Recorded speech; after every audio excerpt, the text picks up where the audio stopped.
നമ്മളിപ്പോൾ കാണുന്ന മനോഹരമായ പല കെട്ടിടങ്ങളുടെയും മതിൽക്കെട്ടുകളുടെയൊക്കെ ഉള്ളിൽ നമ്മുടെ ഒരു അടിമത്തത്തിൻ്റെ ചരിത്രം കിടപ്പുണ്ട് എന്നുള്ള കാര്യം നമ്മളൊരു പുതുതലമുറ മനസ്സിലാക്കേണ്ടതിൻ്റെ ആവശ്യകത എത്രത്തോളമാണ്? സ്ലേവറി നിരോധിക്കുന്നതിന് അനുബന്ധമായി വരുന്ന സമയങ്ങൾ 1844 സമയങ്ങളിലൊക്കെ ഈ ബ്രിട്ടീഷ് കോളനികളിലും അതുപോലെ മറ്റ് പല കോളനികളിലും നിലനിൽക്കുന്ന ഈ ഒരു ലേബർ സ്ലേവ് സിസ്റ്റം എന്തായിരുന്നു എന്നുള്ളതിനെ സംബന്ധിച്ച് പല സെമിനാറുകളൊന്നും നടക്കുന്നുണ്ട്. 1940കളിലും 30കളിലും ഒക്കെ കേംബ്രിഡ്ജിലും ഓക്സ്ഫോർഡിലൊക്കെ നടന്നുണ്ട്. അതൊക്കെ പിന്നീട് പ്രസിദ്ധീകരിക്കപ്പെടുന്നുണ്ട്. അപ്പോൾ അവർ ഒരേപോലെ പറയുന്നൊരു പറച്ചിലെന്ന് പറഞ്ഞു കഴിഞ്ഞാൽ ഈ ലോകത്തിൽ ഒരു സമാനതയും ഇല്ലാത്ത പീഡനങ്ങളും ഉപദ്രവങ്ങളും നിലനിൽക്കുന്നത് തിരുവിതാംകൂറിലാണ് എന്നൊരു സ്റ്റേറ്റ്മെൻറ്റാണ് ഇതിനകത്ത് കാണുന്നത്. ലോകത്തിൽ ഇതിനൊരു പാരലായിട്ടുള്ള ഒരു ഹിസ്റ്ററിയേ ഇല്ല. എൻ്റെ ഒരു വേറൊരു ഒബ്സർവേഷൻ എന്ന് വെച്ചാൽ മലയാളികളെ സംബന്ധിച്ച് അത്തരത്തിലുള്ളൊരു കാര്യങ്ങൾക്ക് ഒരു അപമാനത്തിൻ്റെ ഹിസ്റ്ററിയാണ്.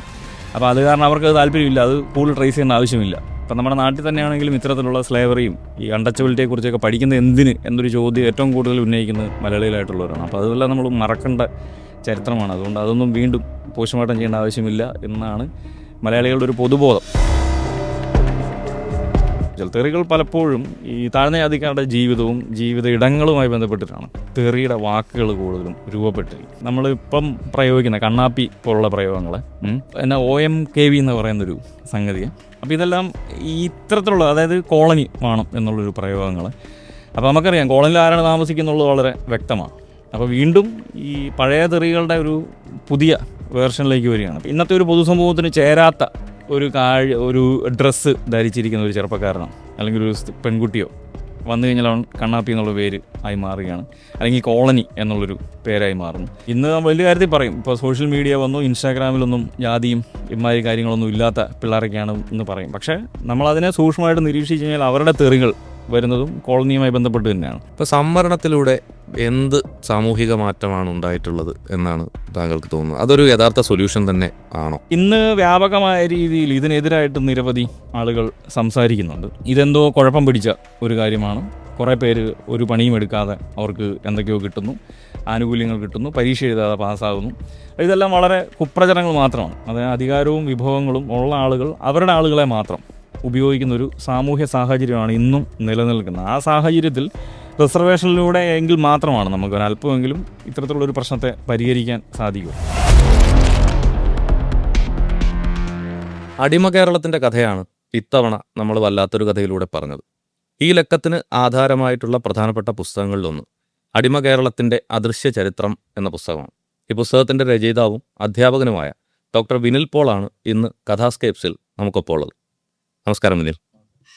ഈ മധ്യകാല കേരളത്തിൽ അടിമക്കച്ചവടവുമായിട്ട് ബന്ധപ്പെട്ട് നിലനിന്നിരുന്ന ഒരു നിയമപരമായിട്ടുള്ള രേഖയായിരുന്നു അടിമ തീറോല എന്ന് പറയുന്നത്. അതിൽ ഈ മനുഷ്യനെ വസ്തുക്കളായിട്ട് കാണുന്ന ഒരു രീതിയാണ് ഉണ്ടായിരുന്നത്. നമ്മൾ ഇന്ന് ജീവിക്കുന്നത് ഒരു പുരോഗമന ജനാധിപത്യ സമൂഹത്തിലാണ്. ഇന്നും മനുഷ്യനെ വസ്തുവായി കാണുന്ന തരത്തിലുള്ള ഒരു ജാതിബോധം നമുക്കിടയിൽ പ്രവർത്തിക്കുന്നുണ്ടോ? അത് കൃത്യമായ ഒരു നിരീക്ഷണമായിട്ടാണ് എനിക്ക് തോന്നുന്നത്. കാര്യം ഈ കേരളത്തിൻ്റെ ഒരു ഹിസ്റ്ററിയിൽ നമ്മളത് കാണുന്നുണ്ട്, ഇങ്ങനത്തെ മനുഷ്യരെ വിൽക്കുകയും വാങ്ങുകയും ചെയ്തുകൊണ്ടിരിക്കുന്ന ഒരു രീതി. അപ്പം അതിനെ ഔദ്യോഗികമായി ഉറപ്പിക്കുന്ന ഒരു തെളിവാണ് ഈ സ്ലേവ് ട്രാൻസാക്ഷൻ ഡീഡ് എന്നുള്ള രീതിയിൽ നമ്മൾ കാണുന്നത്. അപ്പോൾ അതിൻ്റെ രസകരമായ കാര്യം എന്ന് വെച്ച് കഴിഞ്ഞാൽ ഇത് ഈ സംഘപരിവാർ ശക്തികളും അല്ലെങ്കിൽ ഇത്തരത്തിലുള്ള വലതുപക്ഷ ചരിത്രകാരന്മാരുമൊക്കെ വാദിക്കുന്നത് ഒരു കൊളോണിയൽ പദ്ധതിയുടെ ഭാഗമായിട്ടാണ് ഈ മനുഷ്യനെ വിൽക്കാനും വാങ്ങാനും ഒക്കെ തുടങ്ങിയത് എന്നുള്ളതാണ്.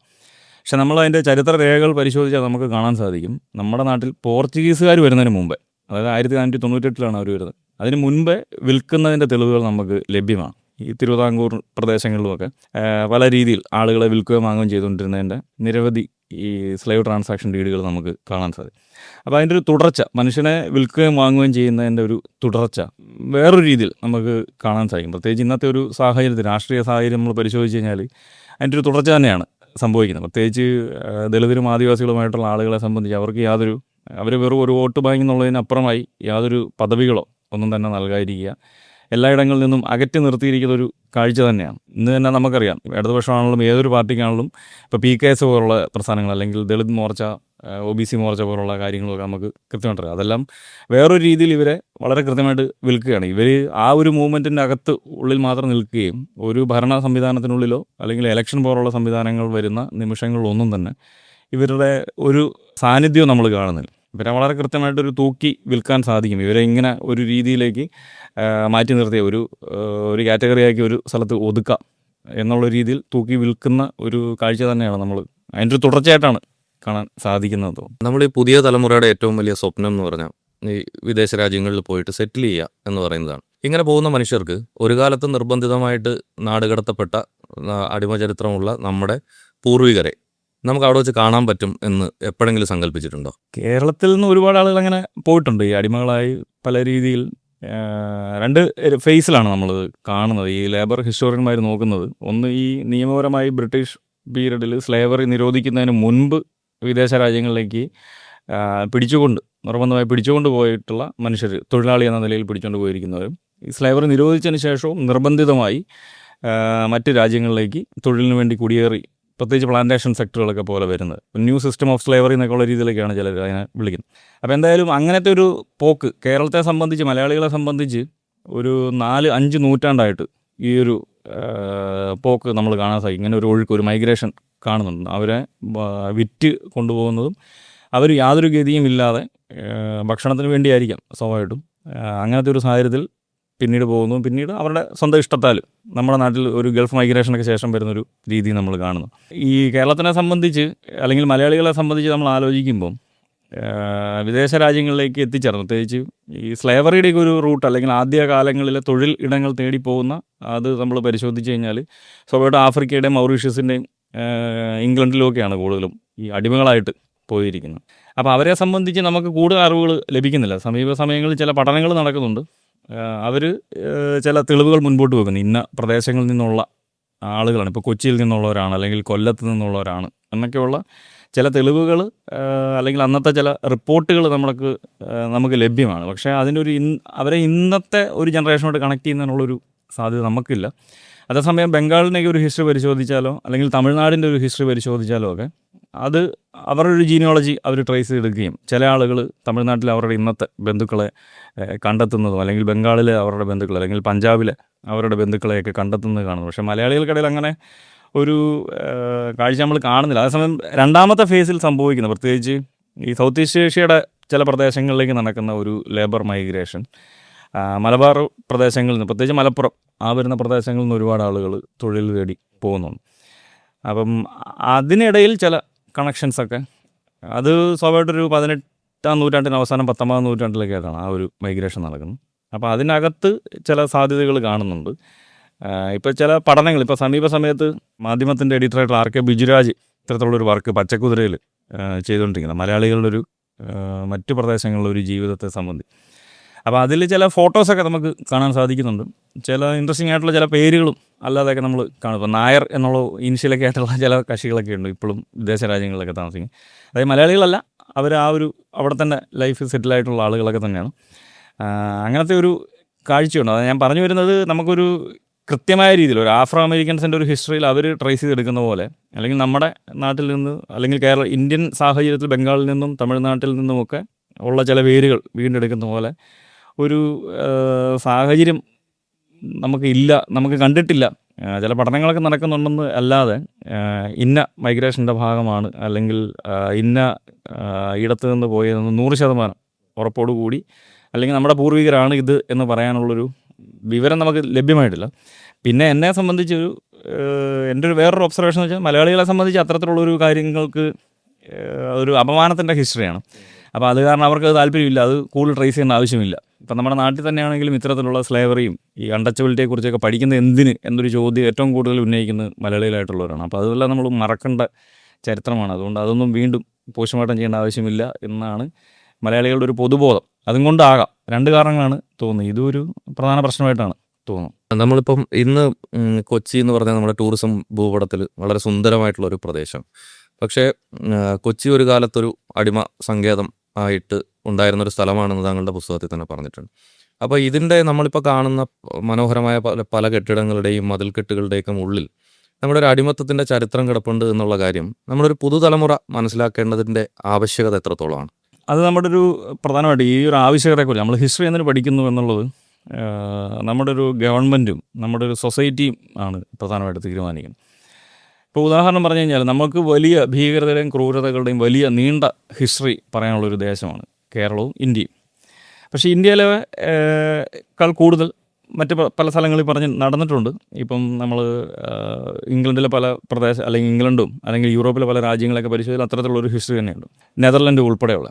അപ്പോൾ അവിടുത്തെ ഒരു ജനത, ഇന്നത്തെ ഒരു തലമുറ അല്ലെങ്കിൽ കഴിഞ്ഞ ഒരു 20-30 വർഷത്തിനിടയിൽ ഈ പറഞ്ഞ പ്രദേശങ്ങളിലെല്ലാം ആളുകൾ അവർ പൊതു മാപ്പ് അപേക്ഷിക്കുന്നതായിട്ട് കാണുന്നത്. ഇപ്പം നെതർലൻഡിലെ ഭരണാധികാരി വന്നിട്ട് അവരുടെ പൂർവികർ ചെയ്ത സ്ലേവ് ട്രേഡിനെയും ഈ സ്ലേവറിയും ലോകത്തോട് ചെയ്ത ക്രൂരതകൾക്ക് ഞങ്ങൾ മാപ്പ് പറയുന്നു.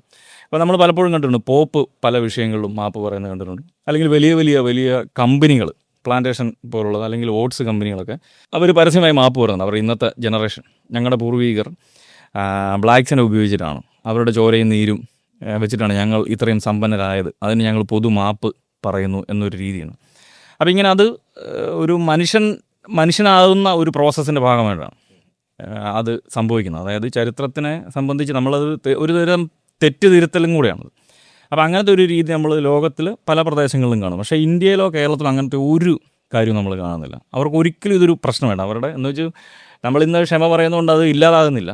പക്ഷേ ഇതെല്ലാം ഒരു ഹിസ്റ്ററിയെ സംബന്ധിച്ച് ഹിസ്റ്ററി എന്ന് പറയുന്ന ഒരു പ്രത്യേക രീതിയിലുള്ളൊരു മനസ്സിലാക്കലും പരസ്പരം മനുഷ്യരാണെന്നുള്ളൊരു തിരിച്ചറിവ് ഉണ്ടാകുക എന്നുള്ളൊരു കാര്യം. ഇപ്പം നമ്മളിവിടെ കാണുന്ന ഒരു പ്രധാനപ്പെട്ട കാഴ്ച, ഇപ്പോൾ തിരുവിതാംകൂർ തന്നെ നോക്കിക്കഴിഞ്ഞാൽ തിരുവിതാംകൂർ രാജാക്കന്മാർ ചെയ്തിരിക്കുന്നത്രയും ക്രൂരത, അതായത് അവർ ഡയറക്റ്റ് ഇറങ്ങി വെട്ടിക്കൊല്ലുന്ന ഒരു രീതിയല്ല, അവരുടെ ഒരു സമ്പ്രദായം, അവരുടെ ആ ഒരു സിസ്റ്റം നിലനിർത്തുന്നതിന് നിരവധി മനുഷ്യന്മാർ കൊല ചെയ്യപ്പെട്ടിട്ടുണ്ട്. നിരവധി പ്രശ്നങ്ങളും ലോകത്തിൽ ഒരു സമാനതയും ഇല്ലാത്ത വൃത്തികേടുകൾ നടന്ന ഒരു ദേശം കൂടിയാണ് തിരുവിതാംകൂർ. അപ്പോൾ ഇന്നത്തെ ഒരു ജനറേഷന് വരുന്ന ആരും തന്നെ ഞങ്ങളുടെ പൂർവികർ നിങ്ങളോട് ചെയ്ത, അല്ലെങ്കിൽ ഞങ്ങൾ ഇത്രയും സമ്പന്നരായത്, അല്ലെങ്കിൽ പത്മനാഭസ്വാമി ക്ഷേത്രത്തിൽ ഇത്രയും സ്വർണം വന്നത് ഇവിടുത്തെ സാധാരണക്കാരായിട്ടുള്ള മനുഷ്യരുടെ പണിയിലൂടെയാണ് എന്ന് പറയുന്ന ഒരു സ്റ്റേറ്റ്മെൻറ്റ് പറയുകയോ അല്ലെങ്കിൽ ഒരു പൊതു മാപ്പ് നടത്തുകയോ ചെയ്യുന്നതായിട്ട് നമ്മൾ എങ്ങും കാണുന്നില്ല. അപ്പം ഇതൊരു നമ്മുടെ ഒരു സംവിധാനത്തിൻ്റെ ഒരു പ്രശ്നം തന്നെയാണ്. നമ്മൾ ഇത്തരത്തിലുള്ള കാര്യങ്ങൾ പഠിക്കുകയും അറിയുകയും ചെയ്യുന്നതോടുകൂടി ഇപ്പം ഒരേപോലെ ഇപ്പം പീഡനം ഏറ്റ ആളും പീഡിപ്പിച്ചയാളും ഒരേപോലെ മനുഷ്യരാണ് എന്നുള്ളൊരു തിരിച്ചറിവിൽ നിന്നിട്ട് മാത്രമേ നമുക്ക് അങ്ങനെ സംസാരിക്കാൻ പറ്റുള്ളൂ. എല്ലാവരും ഒരേപോലെ മനുഷ്യരാണെന്നുള്ളൊരു അറിവിൽ. അതൊരു നിസ്സാരമായ കാര്യമല്ല. നമ്മൾ മനുഷ്യനാണെന്നുള്ളൊരു തിരിച്ചറിവ്. എല്ലാവരും 2 കാലം നടക്കുന്നുണ്ട്, ഭക്ഷണമൊക്കെ കഴിക്കുന്നുണ്ട്, പക്ഷേ അതുകൊണ്ട് മനുഷ്യനാകുന്നില്ല. അപ്പോൾ അത് ഒരു തിരിച്ചറിവാണ്. അത് നമ്മുടെ നാടിനെ സംബന്ധിച്ച് ഒട്ടും തന്നെ വികസിച്ച് വന്നിട്ടില്ല. നമ്മൾ ഹിസ്റ്ററി പഠിക്കുന്നത് പലപ്പോഴും പ്രതികാരം ചെയ്യാൻ വേണ്ടിയാണ്, അല്ലെങ്കിൽ ഉപദ്രവിക്കാൻ. ഇപ്പോൾ ബാബറി മസ്ജിദാണ് ഏറ്റവും നല്ല ഉദാഹരണം. ഹിസ്റ്ററി പഠിക്കുന്നതിൻ്റെ എൻ്റെ ഓപ്പോസിറ്റ്, എന്തിനാണ് ഒരു മനുഷ്യത്വ വിരുദ്ധ പ്രവർത്തനമായി എങ്ങനെയാണ് ഹിസ്റ്ററി മാറുന്നത് എന്നുള്ളതിന് ഏറ്റവും നല്ല ഉദാഹരണമാണ് ബാബറി മസ്ജിദ്. അല്ലെങ്കിൽ ഇന്നത്തെ BJP ഭരണം നമ്മൾ പരിശോധിച്ച് കഴിഞ്ഞാൽ അവർ ഹിസ്റ്ററി ഉപയോഗിക്കുന്ന അതിനാണ്, വേറൊരാളോട് ശത്രുത എങ്ങനെ നിർമ്മിക്കാം എന്നുള്ളത്. അതേസമയം ബാക്കി സ്ഥലങ്ങളിൽ ഹിസ്റ്ററി പഠിക്കുന്നത് നമ്മൾ ഒരു സമാധാനത്തിന് വേണ്ടിയാണ്, നമ്മുടെ പൂർവികർ ചെയ്ത, അല്ലെങ്കിൽ നമ്മൾ ഇങ്ങനെയൊക്കെയാണ് ജീവിച്ചു വന്നത്, അപ്പോൾ അതുകൊണ്ട് നമ്മൾ ഇനി അങ്ങനെ ആകാൻ പാടില്ല എന്നൊരു തിരിച്ചറിവിന് വേണ്ടിയാണ് ഹിസ്റ്ററി പഠിക്കുന്നതെങ്കിൽ ഇവിടെ സംഗതി എൻ്റർലി ഡിഫറൻ്റ് ആണ്. ഉപദ്രവിക്കുക, തല്ലിക്കൊല്ലുക, അപമാനം നിർമ്മിക്കുക, ഇത് ഒരേ രീതിയിൽ തന്നെ. ഇപ്പോൾ ഉയർന്ന ജാതിക്കാർ ഇങ്ങനത്തെ രീതിയിൽ പറഞ്ഞെങ്കിൽ താഴ്ന്ന ജാതിക്കാരുടെ ഒരു പ്രധാനപ്പെട്ട കഥ അവർ പറയുന്നത് ഞങ്ങൾ രാജാക്കന്മാരായിരുന്നു. ഇപ്പോൾ പുലയനാർ കോട്ട ഉണ്ടായിരുന്നു, പുലിയ രാജാവ് ഉണ്ടായിരുന്നു, ചേരമാൻ പെരുമാൾ ഉണ്ടായിരുന്നു പറയുക. ഇത് രണ്ടും ഒരേപോലെ വൃത്തികെട്ടതും വിവരം കെട്ടതുമായിട്ടുള്ള ആർഗ്യുമെൻറ്റുകളാണ് ഇന്നത്തെ സാഹചര്യം. എന്നത്തെ സാഹചര്യത്തിൽ. അതായത് ഞങ്ങൾ രാജാവായിരുന്നു എന്ന് പറയുക എന്ന് പറഞ്ഞാൽ തന്നെ അതിന് സിമ്പിളായിട്ടുള്ള ലോജിക്കാണ്. രാജാവ് ഉണ്ടെങ്കിൽ അടിമകൾ കാണണമല്ലോ, അല്ലെങ്കിൽ ഉപദ്രവം ഏറ്റിരിക്കുന്ന കുറേ മനുഷ്യന്മാരുണ്ടായി. അപ്പോൾ ഇങ്ങനത്തെ ഒരു പറച്ചിലുകൾ, അപ്പോൾ അതെല്ലാം നമ്മുടെ ഒരു പഠിപ്പിക്കലിൻ്റെയും ഭരണ സംവിധാനത്തിൻ്റെയും ഭാഗമായിട്ട് ഒരു തെറ്റായിട്ടുള്ളൊരു കാര്യമാണ് കടന്നു വരുന്നത്. അപ്പോൾ ഇതിൻ്റെ ഒരു കോണ്ടെക്സ്റ്റിൽ തന്നെയാണ് നമ്മൾ കൊച്ചിയെ സംബന്ധിച്ചുള്ള ഒരു കാര്യം പരിശോധിക്കുമ്പോഴും, കൊച്ചി ഒരു പ്രധാനപ്പെട്ട അന്നത്തെ ഒരു സമയത്ത് ഒരു പോർച്ചുഗീസുകാർ വന്നതിന് ശേഷമുള്ള ഒരു സമയത്തെ ഏറ്റവും പ്രധാനപ്പെട്ടൊരു കച്ചവട കേന്ദ്രം തന്നെയാണ്. അവിടെ നിരവധിയായിട്ടുള്ള അടിമകളെ വിൽക്കപ്പെടുന്നുണ്ട്. ഇപ്പോൾ നമ്മൾ സൂചിപ്പിച്ച പോലെ തന്നെ ഈ പള്ളികളിലും അടിമക്കച്ചവടം നടക്കുന്നു. അടിമകളെ ഗോഡൗണായിട്ട് ക്രിസ്ത്യൻ ദേവാലയങ്ങൾ ഉപയോഗിക്കുന്നതായിട്ട് കാണുന്നു. കാപ്പിരി മുത്തപ്പൻ പോലുള്ള മിത്തുകൾ എമേർജ് ചെയ്ത് വരുന്നത് കൊച്ചിയിൽ നിന്ന് തന്നെയാണ് നമ്മൾ കാണുന്നത്. പിന്നെ പല തുരുത്തുകൾ, ഇപ്പോൾ മുളവുകാടും അങ്ങനെയുള്ള പല പ്രദേശങ്ങളിലുമൊക്കെ ഉള്ളൊരു ഹിസ്റ്ററി പരിശോധിച്ചാലുമൊക്കെ ഈ മനുഷ്യക്കച്ചവടത്തിൻ്റെ കുറേ കാര്യങ്ങൾ. അപ്പോൾ ഇതെല്ലാം വിസ്മരിക്കപ്പെട്ട് പോകുന്നു എന്നുള്ളൊരു കാര്യം ഒരു സൈഡിലൂടെ വരികയാണ്. അപ്പോൾ ഇതിൻ്റെ ഒരു പ്രധാനപ്പെട്ട പ്രശ്നം നമ്മളിത് ഇന്ന് പറയുന്നതിൻ്റെ ഒരു ആവശ്യം ഇത് തന്നെയാണ്. നമ്മളെങ്ങനെയാണ് ഒരു മലയാളി എന്ന് പറഞ്ഞ് നമ്മൾ പ്രത്യേകിച്ച് ഈ കേരള മോഡൽ ഓഫ് ഡെവലപ്മെൻ്റൊക്കെ പറയാറുണ്ട്. ഇന്ത്യയിലെ മറ്റ് ഇടങ്ങളിൽ നിന്നും നമ്മൾ വ്യത്യാസപ്പെട്ട ഒരു ജീവിതമാണെന്നൊക്കെ പറയുന്നുണ്ട്. അതൊരിക്കലും ഒറ്റ ദിവസം കൊണ്ട് വന്നതല്ല. അപ്പോൾ അതിൻ്റെ ഒരു ഹിസ്റ്ററി മനസ്സിലാകണമെന്നുണ്ടെങ്കിൽ, അല്ലെങ്കിൽ ഒരു മലയാളി എന്നുള്ളൊരു കാര്യം ഉണ്ടായി വന്നതിന് പിന്നിൽ ഇങ്ങനെ നിരവധി മനുഷ്യന്മാരുടെ ചോരയും നീരും മരണവും കണ്ടിട്ടാണ് നമ്മളിങ്ങനെ ഒരു രൂപത്തിലേക്ക് ആയത് എന്നുള്ളത് ഇന്നത്തെ ഒരു ജനറേഷൻ അറിയാതിരിക്കുന്നതിൻ്റെ ഒരു പ്രധാന കാരണം ഒരു രാഷ്ട്രീയ പദ്ധതികൾ അല്ലെങ്കിൽ രാഷ്ട്രീയക്കാരായിട്ടുള്ള ആളുകളുടെ ഒരു തെറ്റായിട്ടുള്ളൊരു ഇടപെടൽ പിന്നെ രണ്ടാമത് നമ്മുടെ നാട്ടിലെ ഒരു കൂട്ടം ആളുകൾ അവർ ബോധവാന്മാരാണല്ലോ, അവരെ ഇന്നും രാജാക്കന്മാരായിട്ട് പറഞ്ഞുകൊണ്ട് നടക്കാൻ ആഗ്രഹിക്കുന്ന കുറേ ആളുകളാണ് ഉള്ളത്. അപ്പോൾ അങ്ങനത്തെ ഒരു പൊതു മാപ്പ് എന്നൊരു സങ്കല്പമൊന്നും ഇല്ലാത്തതുകൊണ്ടാണ് ഇത് വിസ്മരിക്കപ്പെടുന്നു, അല്ലെങ്കിൽ കൊച്ചി പോലുള്ള പ്രദേശങ്ങളുടെ ഒരു ഹിസ്റ്ററി സാധാരണ കുട്ടികൾക്കിടയിലേക്ക് ഇല്ലാതെ വരുന്നു. പിന്നെ ഒറ്റ കാര്യം കൂടെ പറയുന്നു, ഈ ബാക്കി സ്ഥലങ്ങളിൽ ഈ സ്ലേവറി പോലുള്ളതിനെ സംബന്ധിച്ചുള്ള ഒരു മ്യൂസിയങ്ങൾ വളരെ പ്രധാനപ്പെട്ടായിരുന്നു. ഈ മ്യൂസിയങ്ങളും ആർക്കൈവ്സിൻ്റെ, നമുക്ക് ആർക്കൈവ്സ് ഉണ്ട്, ആർക്കൈവൽ രേഖകളും പഠനങ്ങളൊക്കെ ഒരു സൈഡിൽ കൂടെ നടക്കുന്നുണ്ട്. പക്ഷേ മ്യൂസിയങ്ങൾ വളരെ പ്രധാനപ്പെട്ടാണ് മനുഷ്യനെ ഡയറക്റ്റ് കണക്ട് ചെയ്യുന്നതിന് വേണ്ടിയുള്ളൂ. നമ്മൾ യൂറോപ്പിലും ജർമ്മനിലൊക്കെ പോയി കഴിഞ്ഞാൽ നിരവധി വേൾഡ് വാറുമൊക്കെ ആയിട്ട് ബന്ധപ്പെട്ട മ്യൂസിയങ്ങളുണ്ട്. അപ്പോൾ അങ്ങനത്തെ ഒരു ദളിത് മ്യൂസിയമോ സ്ലേവറിയുമായി ബന്ധപ്പെട്ടൊരു മ്യൂസിയമോ ഒന്നും തന്നെ കേരളത്തിലില്ല. കേരളത്തിൻ്റെ ഒരു തരത്തിലുള്ളൊരു സ്മരണയിലും ഇപ്പോൾ ഒരു പ്രതിമയിരിക്കുന്നത് ആ ഏതൊരു ജനറേഷനിൽ വരുന്ന ആളുകളും അതിനെക്കുറിച്ച് എന്തെങ്കിലുമൊക്കെ ഓർക്കാനും അറിയാനും സാധ്യതയുണ്ട്. അപ്പോൾ അതൊരു തരം ഓർമ്മകളെ നമ്മളവിടെ സ്ഥാപിക്കുകയാണ്. അങ്ങനത്തെ ഒരു സ്ഥാപനം കൂടെ നടക്കുന്നില്ല എന്നുള്ളതാണ് മറ്റൊരു കാരണമായിട്ട് എനിക്ക് തോന്നുന്നു. നമ്മൾ ഈ ക്രൂരതകളുടെയും അതുപോലെ പീഡനങ്ങളുടെയും ഒക്കെ ചരിത്രം പറയുന്ന സമയത്ത് ഊഴിയം, അതുപോലെ കങ്കാണി വ്യവസ്ഥ ഒക്കെ നിലനിന്നിരുന്ന നാടാണ് നമ്മുടേത്. ഇന്നും പല മനുഷ്യരോടും തൊഴിൽ മേഖലയിൽ ഉണ്ടാകുന്ന ചൂഷണങ്ങൾ നമ്മൾ കാണുമ്പോൾ ഈ അടിമത്തത്തിൻ്റെ ഒരു പഴയ കാലത്തെ നമുക്ക് ഓർത്തെടുക്കാൻ പറ്റുന്നതല്ലേ? തീർച്ചയായിട്ടും. ഇപ്പോൾ ഈ ഇന്നത്തെ ഒരു ലേബർ സിസ്റ്റത്തെക്കുറിച്ച് വ്യാപകമായ രീതിയിൽ പഠനങ്ങൾ നടത്തുന്ന പല ഏജൻസികൾ, പ്രത്യേകിച്ച് UN-ൻ്റെ പല മൂവ്മെൻറ്റുകൾ ഇത്തരം ഈ ആളുകൾ ഖനികളിലും മറ്റ് പ്രദേശങ്ങളിലുമൊക്കെ ഈ ഒരു സ്ലേവറിയിൽ തന്നെ ജീവിക്കുന്നു എന്നുള്ളൊരു കാഴ്ചപ്പാടോടുകൂടി അന്വേഷണം നടത്തുകയും അവരെ മോചിപ്പിക്കുകയും ചെയ്യുന്ന നിരവധിയാണ്. അപ്പോൾ ആ പഠനങ്ങൾ കാണിക്കുന്ന ഏറ്റവും കൂടുതൽ ആളുകളെ മോചിപ്പിക്കപ്പെടുന്നത് ഇന്ത്യയിൽ നിന്നാണ് എന്നുള്ളത് തന്നെയാണ് നമ്മൾ കാണുന്നത്. അപ്പോൾ ഇതൊരു ഇന്ത്യൻ സാഹചര്യം തികച്ചും വ്യത്യാസം തന്നെയാണ്. എന്ന് വെച്ചാൽ ബാക്കിയുള്ള സ്ഥലങ്ങളിൽ ക്രൂരതകളും പ്രശ്നങ്ങളും തൊഴിലാളി പീഡനങ്ങളും ഉപദ്രവങ്ങളും ഇല്ലായിരുന്നു എന്ന അർത്ഥത്തിലല്ല, ഇന്ത്യയിൽ കുറേയും കൂടെ ഭീകരമാണ്. അതിനൊരു നമ്മൾ നോക്കിക്കഴിഞ്ഞാൽ ഈ സ്ലേവറിയുടെയൊക്കെ ഒരു ഹിസ്റ്ററി പരിശോധിക്കുമ്പോൾ ഈ സ്ലേവറി നിരോധിക്കുന്നതിന് അനുബന്ധമായി വരുന്ന സമയങ്ങൾ 1844 സമയങ്ങളിലൊക്കെ ഈ ബ്രിട്ടീഷ് കോളനികളിലും അതുപോലെ മറ്റ് പല കോളനികളിലും നിലനിൽക്കുന്ന ഈ ഒരു ലേബർ സ്ലേവ് സിസ്റ്റം എന്തായിരുന്നു എന്നുള്ളതിനെ സംബന്ധിച്ച് പല സെമിനാറുകൾ അന്ന് നടക്കുന്നുണ്ട്. 1940കളിലും 30കളിലും ഒക്കെ കേംബ്രിഡ്ജിലും ഓക്സ്ഫോർഡിലും ഒക്കെ നടന്നുണ്ട്. അതൊക്കെ പിന്നീട് പ്രസിദ്ധീകരിക്കപ്പെടുന്നുണ്ട്.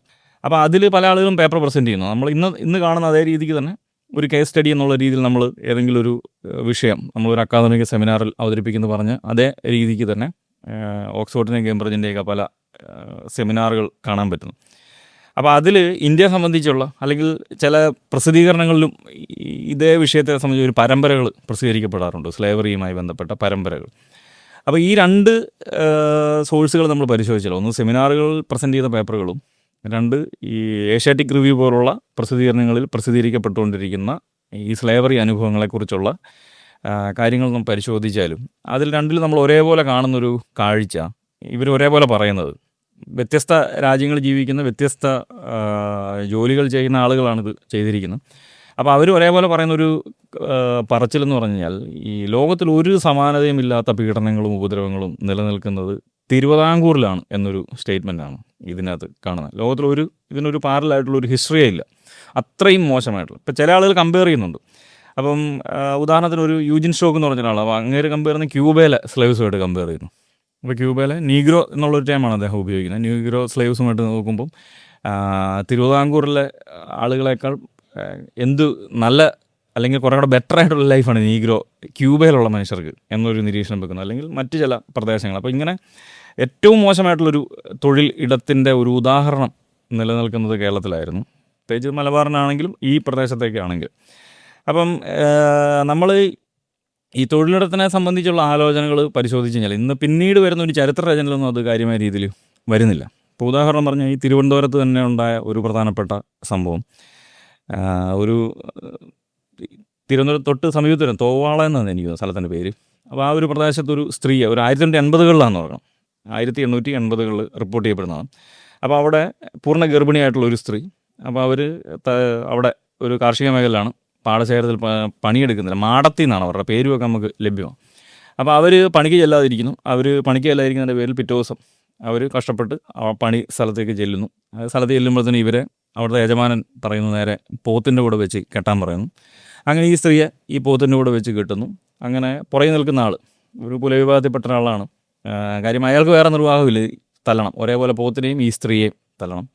അപ്പോൾ ബാക്കി ആളുകളെല്ലാം ഒരു നിറവേറുള്ളൊരു സ്ത്രീയെ, പൂർണ്ണ ഗർഭിണിയായിരിക്കുന്ന ഒരു സ്ത്രീയെ പോത്തിൻ്റെ കൂടെ വെച്ച് നിലം വീഴാൻ വേണ്ടി കെട്ടിയിരിക്കുന്നു. ബാക്കി ആളുകളെല്ലാം ഭയന്ന് കരഞ്ഞുകൊണ്ട് സൈഡിൽ കണ്ടുകൊണ്ട് നിൽക്കുകയാണ്. അപ്പം ഈ യജമാനൻ ആഞ്ഞ് കാറി വിളിക്കുകയാണ്, അടിക്കാൻ പറയുകയാണ്. അങ്ങനെ ഇയാൾ ആ സ്ത്രീയെ തല്ലുന്നു. അങ്ങനെ ഒന്നോ രണ്ടോ മിനിറ്റുകൾക്കുള്ള ആ സ്ത്രീ അവിടെ തന്നെ മരിച്ചു വീഴുകയാണ്. അപ്പോൾ ഇത്തരത്തിൽ നിരവധി സംഭവങ്ങളുണ്ട്. ഈ മനുഷ്യനെയും പോത്തിനെയും ഒരുമിച്ച് വെക്കുക, അതല്ലെങ്കിൽ ഈ പാടശേഖരങ്ങളിലേക്ക് ഒരു ചരിത്രം, ഈ തൊഴിലിടങ്ങളിലേക്ക് ഒരു ഹിസ്റ്ററി നമ്മൾ പരിശോധിച്ചാൽ അവിടെ പ്രത്യേകിച്ച് കോട്ടയം ജില്ലയിലെ, എറണാകുളം ജില്ലയിലുമൊക്കെ ഉള്ളൊരു പ്രധാനപ്പെട്ട പ്രശ്നം ഈ മുതലകളുടെ ആക്രമണം ഉണ്ടായിരുന്നു. മുതലകളുണ്ടല്ലോ. അപ്പോൾ ഈ പാടശേഖരങ്ങൾക്ക് സമീപത്ത് പണിയെടുക്കാൻ വരുന്ന ആളുകളെ, സ്ത്രീകളെ മുതല പിടിക്കുന്നുണ്ട്. അപ്പോൾ അങ്ങനെ 10-40 ആളുകളെയൊക്കെ മുതല പിടിച്ച് മരണപ്പെടുന്നു. അങ്ങനെ നമ്മൾ തോട്ടം മേഖലയുടെ പരിശോധിച്ചാലും മൃഗങ്ങളുടെ ആക്രമണം ഈ തൊഴിലിടങ്ങളുമായി ബന്ധപ്പെട്ട് വരുന്നു.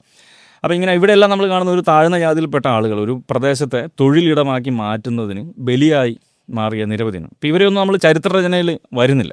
അപ്പോൾ അവരെയൊന്നും ആരും പരാമർശിക്കുന്നില്ല. തൊഴിലാളി പ്രസ്ഥാനങ്ങളെക്കുറിച്ചൊക്കെ പറയുമെങ്കിലും, അല്ലെങ്കിൽ തൊഴിലാളികളെക്കുറിച്ചൊക്കെ ഉള്ളൊരു ഹിസ്റ്ററി നമുക്കുണ്ടെങ്കിലും, ഈ തൊഴിലിടത്തിൽ അതിനെ ഒരു തൊഴിലിടമായി മാറിയ എങ്ങനെയാണ് മാറ്റപ്പെട്ടത്. നമ്മൾ സ്വാതന്ത്ര്യ സമരത്തെക്കുറിച്ച് നമ്മൾ സംസാരിക്കും. പക്ഷേ ഈ തൊഴിലിടങ്ങളുടെ ആ ഒരു ലോജിക്കിൽ നമ്മൾ ഇതിനെ ആലോചിക്കുന്നത്, അതായത് നമുക്ക് സ്വാതന്ത്ര്യം ലഭിച്ചതിന് മുൻപ് സ്വാതന്ത്ര്യ സമരം എന്ന നിലയിലൊരു പ്രോസസ്സ് ഉണ്ടായിരുന്നു. അവിടെ കുറേ ആളുകൾ മരണപ്പെട്ടിട്ടുണ്ട്, സമരം ചെയ്തിട്ടുണ്ട്. അതിൻ്റെ ഫലമാണ് നമ്മളിന്ന് സ്വതന്ത്രമായിട്ട് ഇരിക്കുന്നത്. സ്വതന്ത്ര ഇന്ത്യയുടെയും കേരളത്തിൻ്റെയും ഒരു ഹിസ്റ്ററി.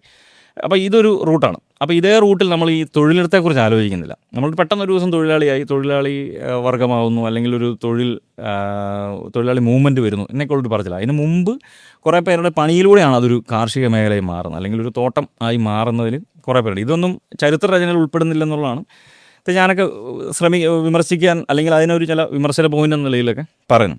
അപ്പം ഇങ്ങനത്തെ ഒരു രീതിയിൽ ചരിത്രത്തെ സംബന്ധിച്ചുള്ള ഒരാലോചന, ചരിത്രരചനയെ സംബന്ധിച്ചുള്ള ആലോചനകളിൽ ഇങ്ങനത്തെ ഒരു പരിപാടി നമ്മൾ കാണുന്നില്ല, ഈ തൊഴിലിടത്തിൽ ചൂഷണം ചെയ്യപ്പെട്ടതിനെക്കുറിച്ച്.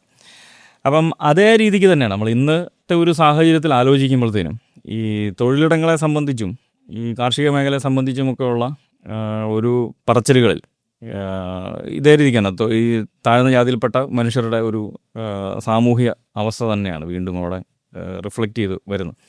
വേറെ ആരും തന്നെ ഈ ഒരു ഇടങ്ങളിലേക്ക്, തൊഴിലിടങ്ങളെ സംബന്ധിച്ചുള്ള ഒരു സ്ഥലങ്ങളിലേക്ക് നമുക്ക് പലപ്പോഴും അറിയാം. ഇപ്പം സാമ്പത്തിക സംവരണം പോലുള്ള കാര്യങ്ങളോ ഒക്കെ വരുന്നു. സർക്കാരിന് ചില പദ്ധതികൾ ഭയങ്കര മോശം കണ്ടീഷനിലാണെന്നൊക്കെ പറയുന്ന ചില ആലോചനകൾ ഒക്കെ മുൻപോട്ട് വെക്കുന്നുണ്ട്. ഇവർ ഭയങ്കര മോശം സാഹചര്യത്തിലാണ്. പക്ഷേ ഇവരാരും ഇത്തരത്തിലുള്ളൊരു തൊഴിലിടങ്ങളിലേക്ക് കൊടുക്കുന്നില്ല. അതായത് ബാക്കിയുള്ള ആളുകൾക്ക് ഇപ്പം സാമ്പത്തിക സംവരണം വന്ന സാഹചര്യങ്ങളിൽ പുതിയ തൊഴിലിടങ്ങൾ തുറക്കുക, അല്ലെങ്കിൽ നിലവിലുള്ള തൊഴിലിടങ്ങളിലേക്ക് ഇവരെ കണക്ട് ചെയ്യുക, തൊഴിൽ കൊടുക്കുക എന്നൊരു രീതിയൊന്നും വരുന്നില്ല. തൊഴിലെന്ന് പറഞ്ഞാൽ എന്തൊരു മോശം സാഹചര്യത്തിൽ തന്നെയാണ് നമ്മൾ ഇന്നും കണ്ടുകൊണ്ടിരിക്കുന്നത്. തൊഴിലെടുക്കുക എന്ന് വെച്ചാൽ ആളുകൾ പണിയെടുക്കാതിരിക്കുന്ന അർത്ഥത്തിലല്ല. ചില തൊഴിലുകൾ, ആ തൊഴിലുകൾ ഈ താഴ്ന്ന വിഭാഗത്തിൽപ്പെട്ടവർക്ക് വേണ്ടി മാത്രമുള്ളതാണ് എന്ന ഒരു നിലപാടിലാണ് വളരെ കൃത്യമായി കേരളവും മലയാളി ബോധവും നിലനിൽക്കുന്നതാണ് എനിക്ക് തോന്നുന്നത്. ഒരു കാലത്ത് സ്വന്തം മകനെ മോനെ എന്നോ കുഞ്ഞെ എന്നോ വിളിക്കാതെ കിടാവേ എന്ന് വിളിക്കേണ്ടി വന്ന മനുഷ്യരുണ്ട്. ഉപ്പ് എന്ന് പോലും പറയാൻ പറ്റാതിരുന്ന ഒരു കാലമുണ്ട്. അപ്പോൾ ഈ ഭാഷയിൽ, നമ്മൾ ഇന്നും ഉപയോഗിക്കുന്ന ഭാഷയിൽ എത്രത്തോളം ജാതീയത ഒളിഞ്ഞു കിടപ്പുണ്ട് എന്നാണ് ഞങ്ങൾക്ക് തോന്നുന്നത്. ഇത് കേരളത്തിന് ഈ ഇന്ത്യയിലെ മറ്റ് സംസ്ഥാനങ്ങളിലെ ജാതിയിൽ ആചാരങ്ങളിൽ നിന്ന് വ്യത്യാസപ്പെടുത്തിയിരുന്ന പല ഘടകങ്ങളുണ്ട്. ഇപ്പം ഇന്ത്യയിലെ ബാക്കിയിടങ്ങളിൽ ബ്രാഹ്മൺ, ക്ഷത്രിയ, വൈശ്യ, ശൂദ്ര ഇങ്ങനൊരു ഘടനയാണ് വരുന്നത്. കേരളത്തിലേക്ക് വരുമ്പോഴത്തേനും ബ്രാഹ്മണർ കഴിഞ്ഞാൽ പിന്നെ ക്ഷത്രിയരും ശൂദ്രരുമില്ല, ക്ഷത്രിയരും വൈശ്യരുമില്ല, ശൂദ്ര നായർ വിഭാഗത്തിലാണ് വരുന്നത്. പക്ഷേ ചില ജാതികൾ ക്ഷത്രിയരാണെന്ന് ക്ലെയിം ചെയ്യാൻ ശ്രമിക്കുന്നൊക്കെയുണ്ട്. അപ്പം അതേ രീതിക്ക് തന്നെ ഉണ്ടായിരുന്നൊരു പ്രധാനപ്പെട്ട കുഴപ്പമായിരുന്നു, അല്ലെങ്കിൽ ഒരു വ്യത്യാസമായിരുന്നു. നമ്മൾ ഓരോ ജാതി വിഭാഗങ്ങൾ ഓരോരോ വാക്കുകൾ മേൽജാതിയുടെ മുൻപാകെ നിന്ന് പറയാൻ പാടുള്ളൂ എന്നുള്ളത്. ഇപ്പോൾ വില്യം ലോഗൻ മലബാർ മാനുവലൊക്കെ എഴുതുന്ന, അതിൻ്റെ അകത്ത് വില്യം ലോഗൻ എഴുതുന്ന നായന്മാർ നമ്പൂതിരിമാരുടെ മുമ്പിൽ നിന്ന് ഇന്ന വാക്കുകൾ ഒരിക്കലും പറയാൻ പാടില്ല. അപ്പോൾ അതേ രീതിക്ക് തന്നെയാണ് നായരുടെ മുമ്പിൽ നിന്ന് ഈഴവനും ഒരിക്കലും ഇത്തരം പദങ്ങൾ പ്രയോഗിക്കാൻ പാടില്ല എന്ന് പറയുന്നത്.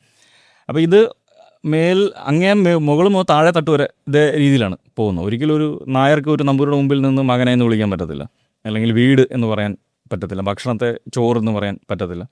അപ്പോൾ അങ്ങനത്തെ വേറെ ചില വാക്കുകൾ വേണം പ്രയോഗിക്കാൻ. അതിന് ഓപ്പോസിറ്റായിട്ടാണ് ഒരു നായർ സംസാരിക്കുന്നതെങ്കിൽ നായരെ പിടിച്ച് തല്ലും, തർക്കമില്ലാത്ത കാര്യമാണ്. ഇതേ രീതിക്ക് തന്നെ ഒരു നായർ മുമ്പിൽ നിന്ന് ഒരു ഈഴവൻ ഇത്തരം ഭക്ഷണത്തെക്കുറിച്ചോ മകനെക്കുറിച്ചോ എന്തിനെക്കുറിച്ച് പറഞ്ഞാലും തല്ലും. ഒരു ഈഴവന് മുമ്പിൽ നിന്ന് ഒരു പുലയൻ പറഞ്ഞാലും ഇതേ രീതിക്ക് തന്നെയാണ് കാര്യങ്ങൾ പോകുന്നത്. അപ്പം അതുപോലെ തന്നെ നമ്മളെ ഒരു ഹിസ്റ്ററി നമ്മൾ പരിശോധിക്കുമ്പോൾ ഈ ഒരു പേരുകൾ ഇടുന്നതിനെ സംബന്ധിച്ച് ഇപ്പോൾ സി കേശവനൊക്കെ ജീവിത സമരത്തിലൊക്കെ അത് സൂചിപ്പിക്കുന്നുണ്ട്. ഈ 20-ാം നൂറ്റാണ്ടിൻ്റെ തുടക്കം മുതൽ തന്നെ അത്യാവശ്യം കുട്ടികൾ, ഈഴവർ ഉൾപ്പെടെയുള്ള കുട്ടികൾ സ്കൂളിലേക്ക് ചേരുന്നു. സ്കൂളിൽ ചേരുമ്പോൾ ഒരു പ്രധാനപ്പെട്ട പ്രശ്നങ്ങളൊന്നായിരുന്നു അവരുടെ പേരെന്തിടും എന്നുള്ളതായിരുന്നു. അപ്പോൾ അന്ന് ഈഴവരുടെയൊക്കെ ഒരു പ്രധാനപ്പെട്ട പ്രശ്നം, ഈഴവർക്ക് ഇഷ്ടമുള്ള പേരിടാൻ പറ്റുന്നില്ല. ഇപ്പം കൃഷ്ണൻ എന്നുള്ള പേര് കിട്ടൻ എന്നൊക്കെ ഇടണം, അല്ലെങ്കിൽ കുട്ടൻ എന്ന് വിളിക്കാൻ പറ്റത്തില്ല, കിട്ടൻ എന്ന് വിളിക്കണം. രാമൻ, ചീരൻ എന്നൊക്കെ പറഞ്ഞ് അങ്ങനത്തെ അവരുദ്ദേശിക്കുന്ന വേറൊരു പേരായിരിക്കും, പക്ഷെ അത് അവർക്ക് ഉച്ചരിക്കാനോ സാധിക്കുന്നില്ല. അതുപോലെ തന്നെ സ്ത്രീകളെ സംബന്ധിച്ച് അവരുടെ പേരുകൾ അമ്മയിൽ അവസാനിക്കുന്ന ഇടാൻ പറ്റത്തില്ല, അനുവദിക്കത്തില്ല. അപ്പോൾ ഒരു കാരണവശാലും ഇപ്പം അമ്മയിൽ അവസാനിക്കുന്ന പല പേര് വേണം. ഇപ്പം പൊന്നമ്മ, കുഞ്ഞമ്മ എന്നൊക്കെ പറഞ്ഞ പേര് അങ്ങനെ പേരിടാൻ പറ്റത്തില്ല. അപ്പോൾ അത് പേര് ബോധപൂർവ്വം ഒരു തിരുത്തി വേറെ ഇടുന്ന ഒരു രീതിയാണ്. അപ്പോൾ ഇങ്ങനെ പേരുകളുടെ അതിൻ്റെ അകത്ത് പിന്നെ സംബന്ധിച്ച് ഒത്തിരി പഠനങ്ങളെന്നല്ല, ആ സമയത്ത് പല ലേഖനങ്ങൾ വരുന്നുണ്ട്. നമ്മൾ ഈ പേരുകൾ, നമുക്ക് ഇഷ്ടമുള്ള പേര് എങ്ങനെയാണ് ഇടുന്നത്, പേര് മാറണോ വേണ്ടയോ എന്നുള്ളതിനെ സംബന്ധിച്ച്. അപ്പോൾ ഇങ്ങനെ പല കാര്യങ്ങൾ, ഇങ്ങനെ പേരുകളും ഭാഷാപരമായിട്ടുള്ള പല മാറ്റങ്ങളിങ്ങനെ വന്നുകൊണ്ടിരിക്കുകയാണ്. പിന്നീട് നമ്മൾ കാണുന്നതും, അല്ലെങ്കിൽ ആദ്യ സമയങ്ങൾ മുതൽ നമ്മൾ കാണുന്നതുമായിട്ടുള്ള ഇപ്പോൾ തെറികളുടെയൊക്കെ ഒരു ഹിസ്റ്ററി പരിശോധിച്ചാൽ, തെറികൾ പലപ്പോഴും ഈ താഴ്ന്ന ജാതിക്കാരുടെ ജീവിതവും ജീവിത ഇടങ്ങളുമായി ബന്ധപ്പെട്ടിട്ടാണ് തെറിയുടെ വാക്കുകൾ കൂടുതലും രൂപപ്പെട്ടിരിക്കും. അതിന്നും തുടർച്ചയാണത്. അപ്പോൾ അതേ ലോജിക്കിൽ തന്നെയാണ് നമ്മൾ ഇന്നത്തെ ഒരു സാഹചര്യത്തിൽ ചില ആളുകൾ സോഷ്യൽ മീഡിയയിലൊക്കെ നിരീക്ഷിച്ചിട്ടുണ്ട്. അത് അത്രത്തോളം ശരിയായിരിക്കണമെന്നില്ല, എങ്കിൽ തന്നെയാണെങ്കിലും നമ്മളിപ്പം പ്രയോഗിക്കുന്ന കണ്ണാപ്പി പോലുള്ള പ്രയോഗങ്ങൾ, അല്ലെങ്കിൽ OMKV എന്ന് പറയുന്നൊരു സംഗതി. അപ്പോൾ ഇതെല്ലാം ഈ ഇത്തരത്തിലുള്ള, അതായത് കോളനി വേണം എന്നുള്ളൊരു പ്രയോഗങ്ങൾ. അപ്പോൾ നമുക്കറിയാം കോളനിയിൽ ആരാണ് താമസിക്കുന്നുള്ളത് വളരെ വ്യക്തമാണ്. അപ്പോൾ വീണ്ടും ഈ പഴയ തെറികളുടെ ഒരു പുതിയ വേർഷനിലേക്ക് വരികയാണ്. ഇപ്പോൾ കണ്ണാപ്പി വിളിയാണെങ്കിലും ഈ കോളനി വേണം പോലെയുള്ള പ്രയോഗങ്ങളൊക്കെ ആണെങ്കിലും, അതായത് ഒരു ഇന്നത്തെ ഒരു പൊതുസമൂഹത്തിന് ചേരാത്ത ഒരു ഡ്രസ്സ് ധരിച്ചിരിക്കുന്ന ഒരു ചെറുപ്പക്കാരനോ അല്ലെങ്കിൽ ഒരു പെൺകുട്ടിയോ വന്നു കഴിഞ്ഞാൽ അവൻ കണ്ണാപ്പി എന്നുള്ള പേര് ആയി മാറുകയാണ്, അല്ലെങ്കിൽ കോളനി എന്നുള്ളൊരു പേരായി മാറുന്നു.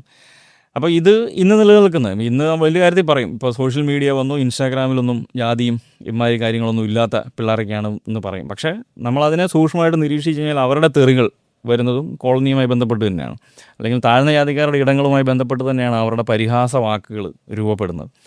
പിന്നെ അതുപോലെ തന്നെ അവർ ഗ്ലോറിഫൈ ചെയ്യാൻ ശ്രമിക്കുന്നതും പണ്ടത്തെ ഇപ്പോൾ കല്യാണത്തെ സംബന്ധിച്ചുള്ള ചില വിഷ്വലുകളൊക്കെ അവരൊരു എന്നാ പറയുന്ന ഒരു അപ്പർ കാസ്റ്റിൻ്റെ ഒരു രീതി എങ്ങനെയായിരുന്നു അതിനെ അനുകരിക്കാൻ, അതിനെ വേറൊരു വേർഷൻ കാണിക്കുന്ന ഒരു രീതി തന്നെയാണ്.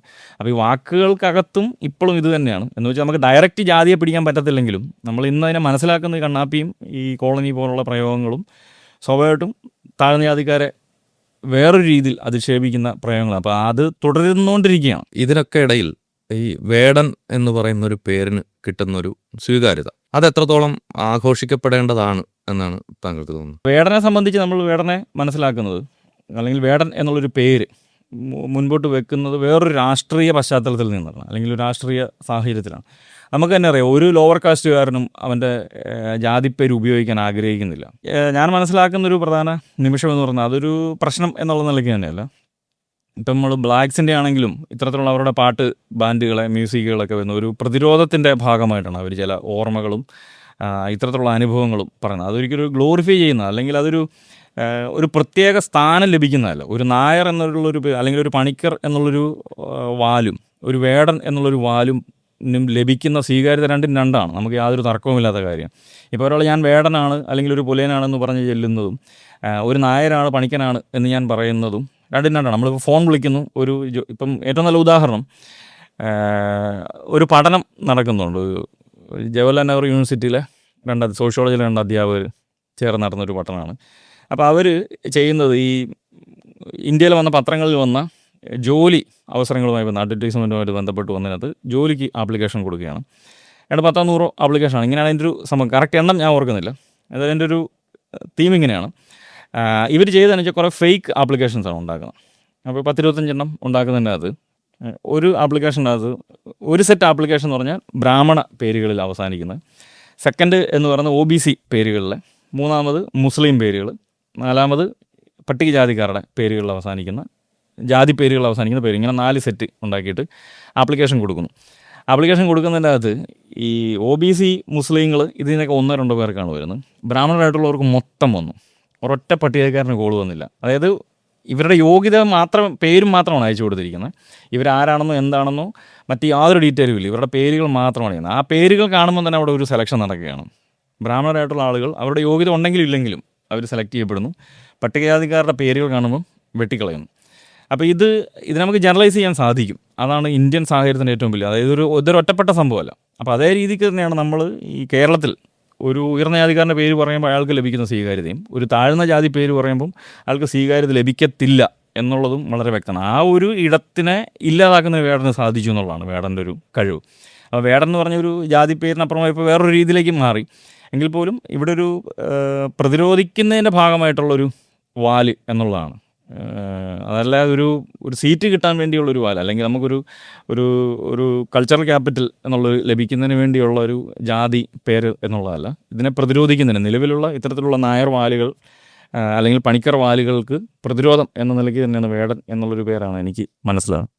നമ്മൾ വേടനായിട്ട് കണക്ട് ചെയ്ത് പറഞ്ഞത് തമിഴ്നാട്ടിൽ ഇപ്പം പാരഞ്ജിത്തിൻ്റെയൊക്കെ നേതൃത്വത്തിൽ കാസ്റ്റ്ലെസ് കളക്റ്റീവ് എന്നൊക്കെയുള്ള ചില മൂവ്മെൻറ്റുകൾ, അവിടെ അറിവ് എന്ന് പറഞ്ഞ് വേടനെ പോലെ മറ്റൊരു മ്യൂസീഷ്യൻ ഉണ്ടാവുന്നു.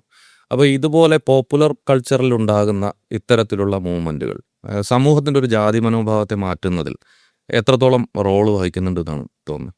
ഇപ്പം നമുക്ക് നീലം കൾച്ചറിൻ്റെയൊക്കെ ഇപ്പോൾ പാരഞ്ജിത്തിൻ്റെയൊക്കെ നീലം കൾച്ചർ പോലുള്ള കാര്യങ്ങൾ പരിശോധിച്ച് കഴിഞ്ഞാൽ ഈ അതിനകത്ത് ഒന്നാമത്തെ ഒരു കാര്യം ഇപ്പം ഈ റിസർവേഷൻ്റെ കാര്യം പറഞ്ഞ പോലെ തന്നെയാണ്. ഇത് നമ്മൾ ജാതി ഇല്ലാതാക്കുക എന്നുള്ളത് ഒരിക്കലും പോസിബിൾ ആയിട്ടുള്ള കാര്യമല്ല.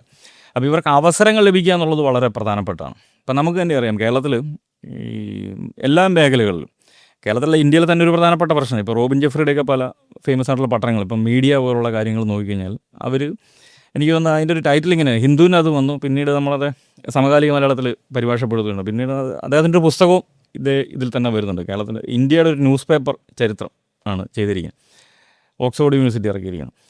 അപ്പോൾ അതിനകത്ത് അദ്ദേഹം ഒരു പ്രധാനപ്പെട്ട നിരീക്ഷണം മുൻപോട്ട് വെക്കുന്നത് അവരിന്നും ന്യൂസ് പേപ്പർ റൂമുകളുടെ പുറത്താണ് എന്നുള്ളൊരു ടൈറ്റിലാണെന്നാണ് എനിക്ക് ഒരു ഓർമ്മ. അതായത് ഇന്ത്യയിലെ ഈ ഒരു പത്രത്തിന് എഡിറ്റോറിയൽ ബോർഡിൽ നിലനിന്നില്ല. പിന്നീട് ഇപ്പോൾ ചെറിയ രീതിയിലുള്ള മാറ്റങ്ങളുണ്ടായി. പ്രധാന എഡിറ്റോറിയൽ ബോർഡുകളിൽ ഒന്നും തന്നെ ഇല്ല എന്നുള്ളൊരു അദ്ദേഹം ഡേറ്റ വെച്ചിട്ടാണ് സംസാരിച്ചു, ചുമ്മാ പറയുമല്ല. റോബിൻ ജെഫ്രിയുടെ ഒരു പഠനമാണ്.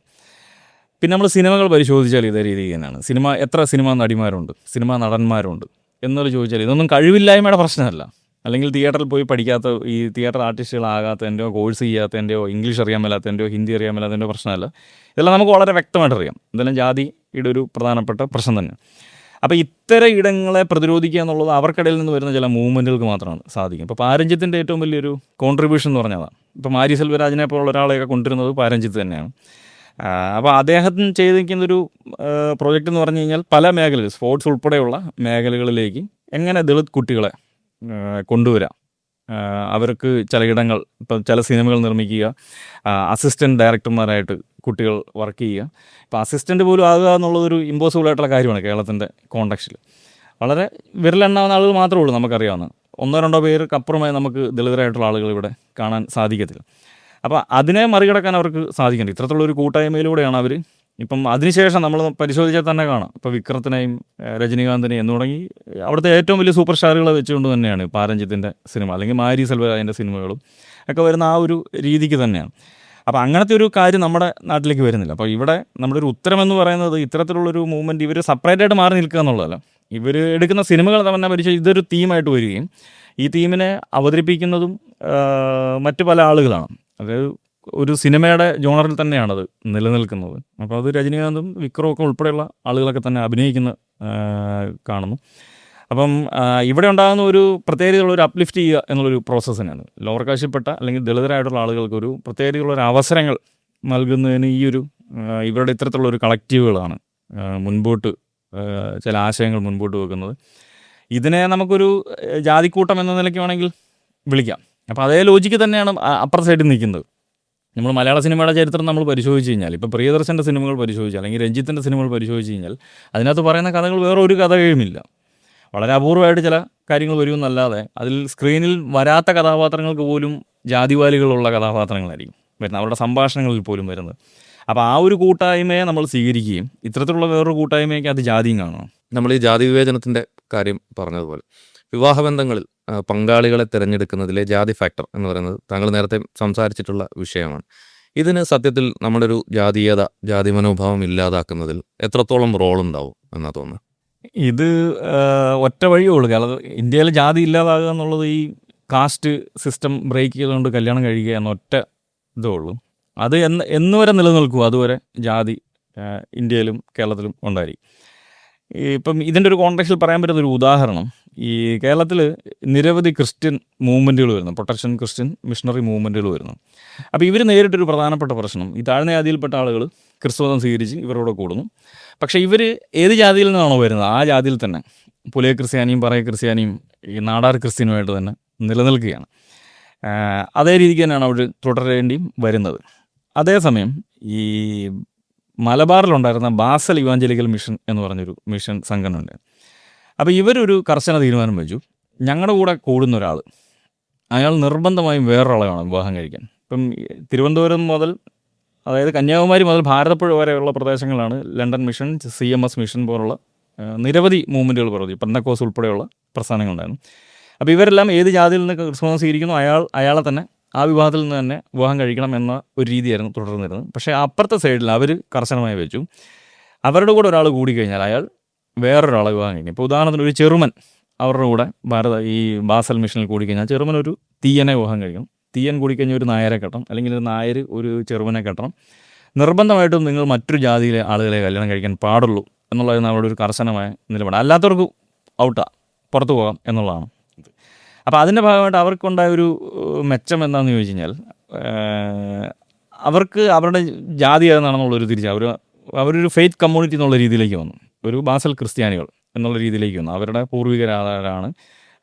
പല വിഭാഗത്തിൽ നിന്ന് എല്ലാവരും അങ്ങനെ രീതിയിൽ കല്യാണം കഴിച്ചു വന്നുകൊണ്ട് ആ ഒരു സംഗതിനെ അവർക്കൊരു സെക്കൻഡ് തേർഡ് ജനറേഷൻ മുതൽ അവർക്ക് എറേസ് ചെയ്ത് കളയാൻ പറ്റി.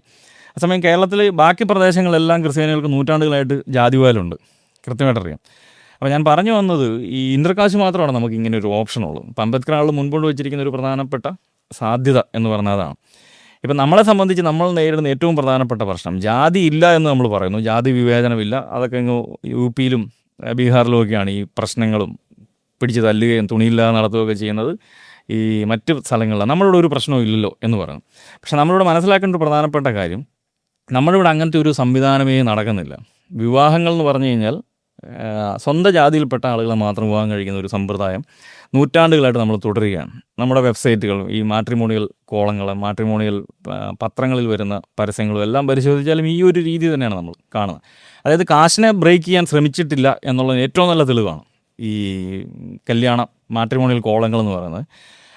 അതുപോലെ തന്നെ ക്രിസ്തുമതത്തിനുള്ളിലെ ജാതി എന്താണ് എന്നുള്ളതിനെ സംബന്ധിച്ച് നമുക്ക് അറിയണമെങ്കിലും അവരുടെ പ്രസിദ്ധീകരണങ്ങൾ പരിശോധിച്ചാൽ മതി. ഇത്തരത്തിൽ, അല്ലെങ്കിൽ മനോരമയിലും മാതൃഭൂമിയിലുമൊക്കെ ഞായറാഴ്ച വരുന്ന മാട്രിമോണിയൽ കോളങ്ങൾ നോക്കിയാൽ നമുക്ക് കാണാം, ഇങ്ങനെ സിറിയൻ ക്രിസ്ത്യൻ, അല്ലെങ്കിൽ Nadar Christian, Latin Christian, Pulaya Christian, പറയ ക്രിസ്ത്യൻ എന്നൊക്കെ പറഞ്ഞുള്ള പേരിൽ, ജാതി പേരുകളോടുകൂടിയുള്ള കല്യാണ ആലോചനകൾ കാണുന്നു. അപ്പോൾ ഇത് നിലവിലുള്ളിടത്തോളം കാലം ഒരിക്കലും ജാതി മാറത്തില്ല. അതുകൊണ്ടാണ് ഇപ്പം നമുക്ക് തന്നെ അറിവുള്ളൊരു കാര്യം, ഒരു 60 വയസ്സ് വരെ പ്രായമുള്ളൊരു മലയാളിയെ സംബന്ധിച്ച് അയാളുടെ ജീവിതത്തിൽ ഒരു 5 പേരുടെ കല്യാണത്തിന് പോലും കൂടിയിട്ടില്ലായിരിക്കും, ഇൻ്റർകാസ്റ്റ് മാരേജിന്. ഒരു 60 വയസ്സ് വരെ, ശരാശരി ഒരു 60 വയസ്സ് വരെ കേരളത്തിൽ ജീവിച്ചിരിക്കുന്ന ഒരു മലയാളിയെ സംബന്ധിച്ച് അയാളുടെ ജീവിതത്തിൽ കൂടിയ 99% കല്യാണങ്ങളും സ്വന്തം ജാതിയിൽപ്പെട്ട ആളുകളുടെ വിവാഹങ്ങൾ മാത്രം. അത് അയൽവക്കത്തായിരിക്കാം, ബന്ധത്തിലായിരിക്കാം, പള്ളിയിൽ കൂടുന്നതായിരിക്കാം, അമ്പലത്തിലുള്ള പരിചയക്കാരായിരിക്കാം, എന്തുമായിരിക്കാം, സ്കൂളിലോ അല്ലെങ്കിൽ കോളേജിലോ ജോലി ചെയ്തോ എന്തുമായിരിക്കട്ടെ, ഇതെല്ലാം അവരുടെ ആ വിവാഹങ്ങൾ എല്ലാം സ്വന്തം ജാതിയിലായിരിക്കാം. വളരെ അപൂർവം, അതായത് ഒരു 5 എണ്ണത്തിൽ പോലും ഒരാൾ കാണാൻ സാധ്യതയില്ല എന്നുള്ളതാണ് നമുക്ക്. അപ്പോൾ അത്രത്തോളം കർശനമായി പാലിക്കപ്പെടുന്നൊരു സമ്പ്രദായമാണ് വിവാഹവും ജാതിയും. അപ്പോൾ ജാതി റീപ്രൊഡ്യൂസ് ചെയ്യുന്നത് ഈ വിവാഹത്തിലൂടെ മാത്രമാണ്, വേറൊരു സാധ്യത നമ്മൾ കാണുന്നില്ല, അല്ലാതെ വേറൊരു രീതിയിലും ജാതി നിലനിൽക്കുന്നില്ല. അപ്പോൾ ജാതിയുടെ ഒരു പ്രധാനപ്പെട്ട, അല്ലെങ്കിൽ നമ്മൾ മുറിച്ച് കളയേണ്ട ഒരു പ്രധാന ഇടം എന്ന് പറയുന്നത് വിവാഹമാണ്. അതിനെ പരിഷ്കരിക്കാതെ ഒരിക്കലും ജാതി ഇല്ലാതാകത്തില്ല. അപ്പോൾ കേരളത്തിൽ ഇടതുപക്ഷത്തിൻ്റെ ഏറ്റവും വലിയ അവർ മുന്നോട്ട് വയ്ക്കുന്ന ഏറ്റവും വലിയ അവകാശവാദങ്ങളിലൊന്ന് ഭൂപരിഷ്കരണം അവർ നടപ്പാക്കിയതാണ്. എന്നാൽ ഇതിലൂടെ പിന്നാക്ക അല്ലെങ്കിൽ ദളിത് വിഭാഗത്തിന് ഭൂമിയിൽ അവകാശമില്ലാതെ അവർ കൂടുതൽ ഗെറ്റോയിസ്ഡായി കോളനികളിൽ ഒതുങ്ങുന്ന ഒരവസ്ഥയാണ് ഉണ്ടായത്. ഈ ഒരു ഇടതുപക്ഷ സർക്കാരിൻ്റെ ഒരു തുടർച്ച സമീപകാലത്ത് ചെയ്തത് ഈ കോളനികളുടെ പേര് മാറ്റുകയും നഗർ എന്ന് വിളിക്കുകയും ഊരുകളെ പ്രകൃതി എന്നൊക്കെ വിളിക്കുകയും ഒക്കെ ചെയ്തതാണ്. ഇതിലൂടെ എന്ത് മാറ്റമാണ് സത്യത്തിൽ ഇത്തരം വിഭാഗങ്ങൾക്ക് ഉണ്ടാകുന്നത്? ഈ ഭൂപരിഷ്കരണവുമായി ബന്ധപ്പെട്ട് വലിയൊരു ചർച്ച തന്നെ ഉണ്ട് എല്ലാ രീതിയിലും. ഈ പ്രത്യേകിച്ച് ഈ സോഷ്യൽ സയൻറ്റിസ്റ്റുകൾക്കിടയിൽ ഒരു പ്രധാനപ്പെട്ട ഡിസ്കഷൻ തന്നെയാണ്. അതേസമയം കേരളത്തിലെ ഒരു മാതൃക എന്ന നിലയിൽ നമ്മൾ കാണുക, ഇതൊരു കോംപ്ലക്സ് ആയിട്ടുള്ളൊരു പ്രോസസ്സും അല്ലെങ്കിൽ ഒരു പ്രൊജക്റ്റ് തന്നെയാണ്. അപ്പം നമുക്കതിന് വിമർശനങ്ങൾ മുന്നോട്ട് വെക്കാം, അതേസമയം പോസിറ്റീവായിട്ടുള്ള കാര്യങ്ങളുമുണ്ട്. എങ്കിലും ദളിത് അല്ലെങ്കിൽ താഴ്ന്ന ജാതിക്കാരുടെ പക്ഷത്ത് നിന്ന് നോക്കിക്കഴിഞ്ഞാൽ അതൊരു ഫ്ലോപ്പായിട്ടുള്ള പരിപാടി തന്നെയാണ്, യാതൊരു തർക്കവുമില്ല. അതേസമയമുള്ള OBC സ്റ്റാറ്റസിലുള്ള മനുഷ്യരുടെ പക്ഷത്ത് നിന്ന് നോക്കിക്കഴിഞ്ഞാൽ അതൊരു വിജയകരമായിട്ടുള്ളൊരു പ്രോസസ്സ് തന്നെയായിരുന്നു. അപ്പോൾ അതാണ് ഞാൻ പറഞ്ഞൊരു കോംപ്ലക്സ് ആയിട്ടുള്ളൊരു സിറ്റുവേഷൻ തന്നെയാണ് ഇത് ക്രിയേറ്റ് ചെയ്തിരിക്കുന്നത്. അതാണ് കാസ്റ്റ് നിലനിൽക്കുന്നതുകൊണ്ടാണ് ഇങ്ങനെ ഒരു കുഴപ്പം വരുന്നത്. അപ്പോൾ കൃഷിക്കാർക്കാണോ കർഷക തൊഴിലാളിക്കാണോ എന്നൊക്കെയുള്ളൊരു പ്രധാനപ്പെട്ട പ്രശ്നമാണ് വരുന്നത്. അപ്പോൾ ഈ ഭൂമി വിതരണത്തെ സംബന്ധിച്ച് നമ്മൾ ആലോചിച്ച് കഴിയുമ്പോൾ ഇത് ആദ്യ സമയം മുതൽ തന്നെ ഒരു പ്രതിസന്ധി നേരിടുന്നു. ഇപ്പം നമ്മളെ കെ വേണുവിൻ്റെയൊക്കെ പല അഭിമുഖങ്ങൾക്കകത്ത് അദ്ദേഹം ഒക്കെ ചോദിക്കുന്നൊക്കെയുണ്ട്. ഈ അവർ ഈ ഗൗരിയമ്മയോട് ചില ചോദ്യങ്ങളൊക്കെ ചോദിച്ചതായിട്ടൊക്കെ പറയുന്നത്. അപ്പോൾ ആ സമയം കെ വേണു ചോദിച്ചെന്നുള്ളതല്ല, ആ ഒരു സമയത്ത് ദളിതരായിട്ടുള്ള ആളുകൾ മുന്നോട്ട് വെച്ചൊരു പ്രധാനപ്പെട്ട വാദമായിരുന്നു ഈ ഭൂപരിഷ്കരണം വന്നു, ദളിതർക്ക് എന്ത് ലഭിച്ചു എന്നുള്ളൊരു പ്രധാന ചോദ്യം. ദളിതർക്ക് ഭൂമി ലഭിക്കുന്നില്ല, ബാക്കി വരുന്ന ആളുകൾക്കാണ് കിട്ടുന്നത്. അല്ലെങ്കിൽ ദളിതർക്ക് ലഭിക്കുന്നത് 4-5 സെൻറ്റ് അല്ലെങ്കിൽ അവർ കോളനിയിലേക്ക് മാറി എന്നുള്ളത്. അപ്പോൾ ഈ ഒരു കോണ്ടെക്സ്റ്റിൽ ഒരു പ്രധാനപ്പെട്ട എനിക്ക് തോന്നിയൊരു ഉദാഹരണം ഈ പ്രൊഫസർ സനൽ മോഹൻ്റെ ഒരു ആർട്ടിക്കിളിനകത്ത് അദ്ദേഹം സൂചിപ്പിക്കുന്നുണ്ട് ഈ ഭൂസമരവുമായി ബന്ധപ്പെട്ട്. EMSനെ കുറേ ജേർണലിസ്റ്റുകൾ ഇൻ്റർവ്യൂ ചെയ്യാണ് ഒരു ഇതുമായി ബന്ധപ്പെട്ട്. അപ്പോൾ EMSനോടൊരു ചോദ്യം വന്നു, ഈ കേരളത്തിലെ ഭൂപരിഷ്കരണത്തോടു കൂടി കേരളത്തിലെ ഈ പിന്നോക്ക ദളിത് ജാതികൾക്ക് എന്താണ് ലഭിച്ചത് എന്നൊരു ചോദ്യം ലഭിച്ചു. അപ്പോൾ അദ്ദേഹം സഡനായിട്ട് ഉത്തരം പറഞ്ഞു, ദളിതർക്ക് വർഗബോധം ഉണ്ടായി എന്നുള്ളൊരു നിരീക്ഷണം അദ്ദേഹം മുൻപോട്ട്. അപ്പോൾ ഈ സനൽമോഹൻ സാറ് അതിനൊരു മറുപടി എന്നുള്ളത് വെച്ചാൽ ദളിതർക്ക് വർഗബോധം ബാക്കിയുള്ളവർക്ക് ഭൂമിയിൽ ലഭിച്ചു. അപ്പോൾ അതാണ് അതിൻ്റെ അകത്തുണ്ടായ ഒരു പ്രധാനപ്പെട്ട കാര്യം. അതായത് വർഗബോധം ലഭിച്ചു എന്നുള്ളതാണ് ഇവർ പറഞ്ഞത്, പക്ഷേ ഭൂമിയാണല്ലോ ലഭിക്കുന്നത്. അപ്പോൾ ഭൂമി വേറെ ആളുകൾക്കാണ് ലഭിച്ചിരിക്കുന്നത്. അപ്പോൾ ഇതൊരു പ്രധാന പ്രശ്നം തന്നെയായിരുന്നു കേരളത്തിനെ സംബന്ധിച്ച്. ഇടതുപക്ഷ സർക്കാരുകളൊരു മുൻപോട്ട് വെച്ച ഈ ഒരു പദ്ധതി അതാണ് ഞാൻ പറഞ്ഞത്, ഇതൊരു കുഴപ്പം പിടിച്ചൊരു നിമിഷമാണിത്. ചിലർക്ക് ലഭിച്ചു, ചിലർക്ക് ലഭിച്ചില്ല എന്നുള്ളൊരു കാര്യമാണ്. പക്ഷേ ദളിതരെ സംബന്ധിച്ച് നോക്കിക്കഴിഞ്ഞാൽ അത് ഭയങ്കര മോശമായിട്ടുള്ളൊരു പ്രക്രിയ തന്നെയായിരുന്നു. പിന്നെ ഈ കോളനികൾ പോലുള്ള ഒരു സംവിധാനങ്ങൾ അത് ഇടതുപക്ഷ സർക്കാരിൻ്റെ അല്ല, അതിന് മുൻപ് തന്നെ കോളനികൾ രൂപപ്പെടുന്നുണ്ട്. ഇപ്പോൾ തൃശ്ശൂരും കുന്നംകുളം പോലുള്ള പല പ്രദേശങ്ങളിലൊക്കെയാണ് കേരളത്തിൽ ആദ്യമായിട്ട് കോളനികളൊക്കെ വരുന്നത്. അതിനുശേഷമാണ് പിന്നീട് നമ്മൾ തിരുവിതാംകൂർ, കൊച്ചി രാജ്യത്താണ് ആദ്യം കോളനി എന്നുള്ള രീതിയിലേക്കുള്ളൊരു സങ്കല്പമൊക്കെ വരുന്നത്, നായാടി വിഭാഗത്തിനെ സംബന്ധിച്ചൊക്കെ. അതിനുശേഷം ഈ കുറിച്ചി എന്ന് പറഞ്ഞൊരു സ്ഥലം കോട്ടയം ജില്ലയിലെ അവിടെയൊക്കെ ഈ സജീവത്വപുരം കോളനി പോലുള്ള കാര്യങ്ങളൊക്കെ വരുന്നത്. എന്തായാലും അതിനെ നമ്മൾ പരിശോധിച്ചാലും ഈ ജാതികൾ ഒറ്റ ജാതിയിൽപ്പെട്ട ആളുകളെ പരിഷ്കരിക്കുന്നതിന് വേണ്ടിയുള്ളൊരു സമ്പ്രദായമായിട്ടാണ് നമ്മളവിടെ കാണുന്നത്. സജീവത്വപുരം അല്ലാതെ വേറൊരു ഇച്ചിരി വ്യത്യസ്തമായിട്ടുള്ള ഒരു കാര്യമായിരുന്നു.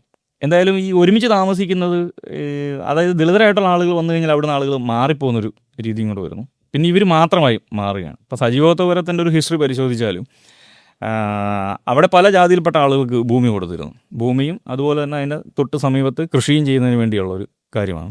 പക്ഷെ ഇന്ന് നമ്മളവിടെ പോയി കഴിഞ്ഞാൽ വേറെ ആരും കാണുന്നില്ല, ദളിതരായിട്ടുള്ള ആളുകൾ മാത്രമാണ്. അവിടുന്ന് ആശാരിമാരും ഈഴവരും മറ്റു പല വളരെ കുറച്ച് പേരൊക്കെ അവിടെ ഉണ്ടെന്നല്ലാതെ അന്നൊരു എല്ലാ ജാതിയിൽ നിന്നും കുറേ മനുഷ്യരെയാണ് അവിടെ കൊണ്ട് താമസിപ്പിച്ചത്. അവരെല്ലാം തന്നെ ഈ പുലയറുടെയും പറയുടെ അടുത്ത് താമസിക്കാൻ ഇഷ്ടപ്പെടാത്തതുകൊണ്ടും അവരങ്ങ് സ്ഥലം വിട്ടു പോവുകയാണ്. അപ്പോൾ ഇതൊരു പ്രത്യേക രീതി, അതായത് ഭൂപരിഷ്കരണത്തിൻ്റെ സാഹചര്യമാണെങ്കിലും ഈ ഭൂമി വിതരണം ചെയ്യുന്നതിനെ പരിശോധിച്ചാലും ഇതിനകത്തുള്ള ഒരു ജാതിയുടെ ഒരു പ്രതിസന്ധി ഇങ്ങനെ നിലനിൽക്കുകയാണ്. പിന്നെ അതുപോലെ നമ്മൾ ഭൂമി വിതരണം ചെയ്തതിൻ്റെ ഒരു അളവ് പരിശോധിച്ചാലും അതും കുഴപ്പം. ഇപ്പോൾ നമ്മൾ പട്ടം കോളനി പരിശോധിച്ചാൽ അവിടെ 50 സെൻറ്റ് വീതമാണ് കൊടുക്കുന്നത്.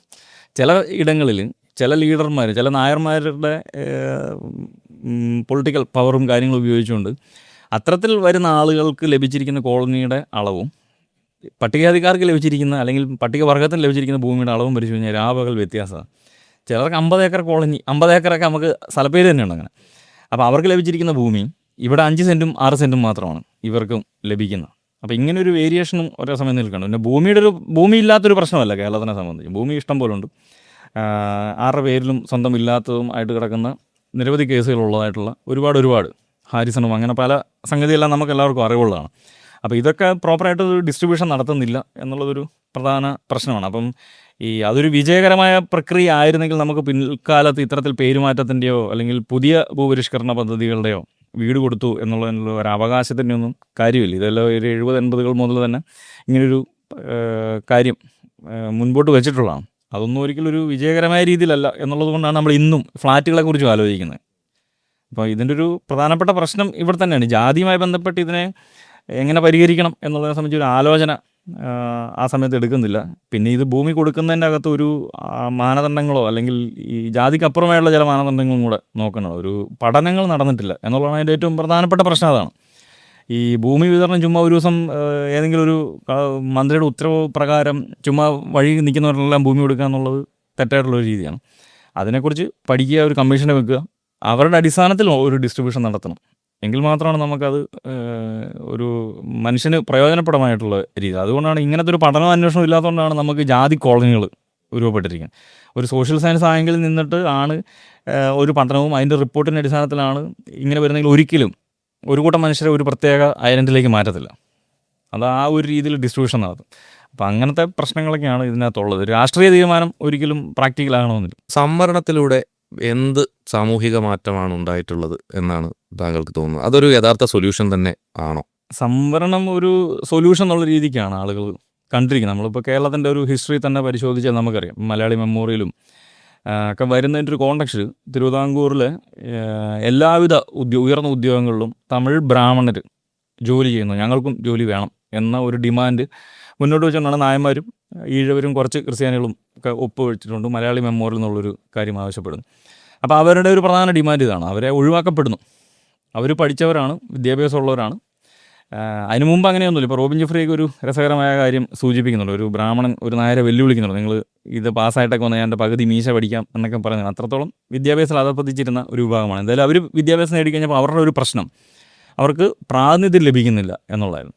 അപ്പോൾ അതിൻ്റെ കോണ്ടക്സ്റ്റാണ് ഈ മലയാളി മെമ്മോറിയൽ പോലുള്ള കാര്യങ്ങളൊക്കെ മുൻപോട്ട് വെക്കുക. അങ്ങനെ ഈ സ്ലേവറിയുടെ ഒരു കോണ്ടക്സ്റ്റിൽ നമ്മൾ ഈ ആഫ്രോ അമേരിക്കൻസിൻ്റെ ഒരു ഹിസ്റ്ററി പരിശോധിച്ചാലും അവിടെയും ഇത്തരത്തിലുള്ള, അതായത് ഒരു തുല്യത എന്ന് വെച്ചാൽ ഒരിക്കലും തുല്യത നിർമ്മിക്കാൻ മനുഷ്യർക്ക് സാധ്യമല്ല.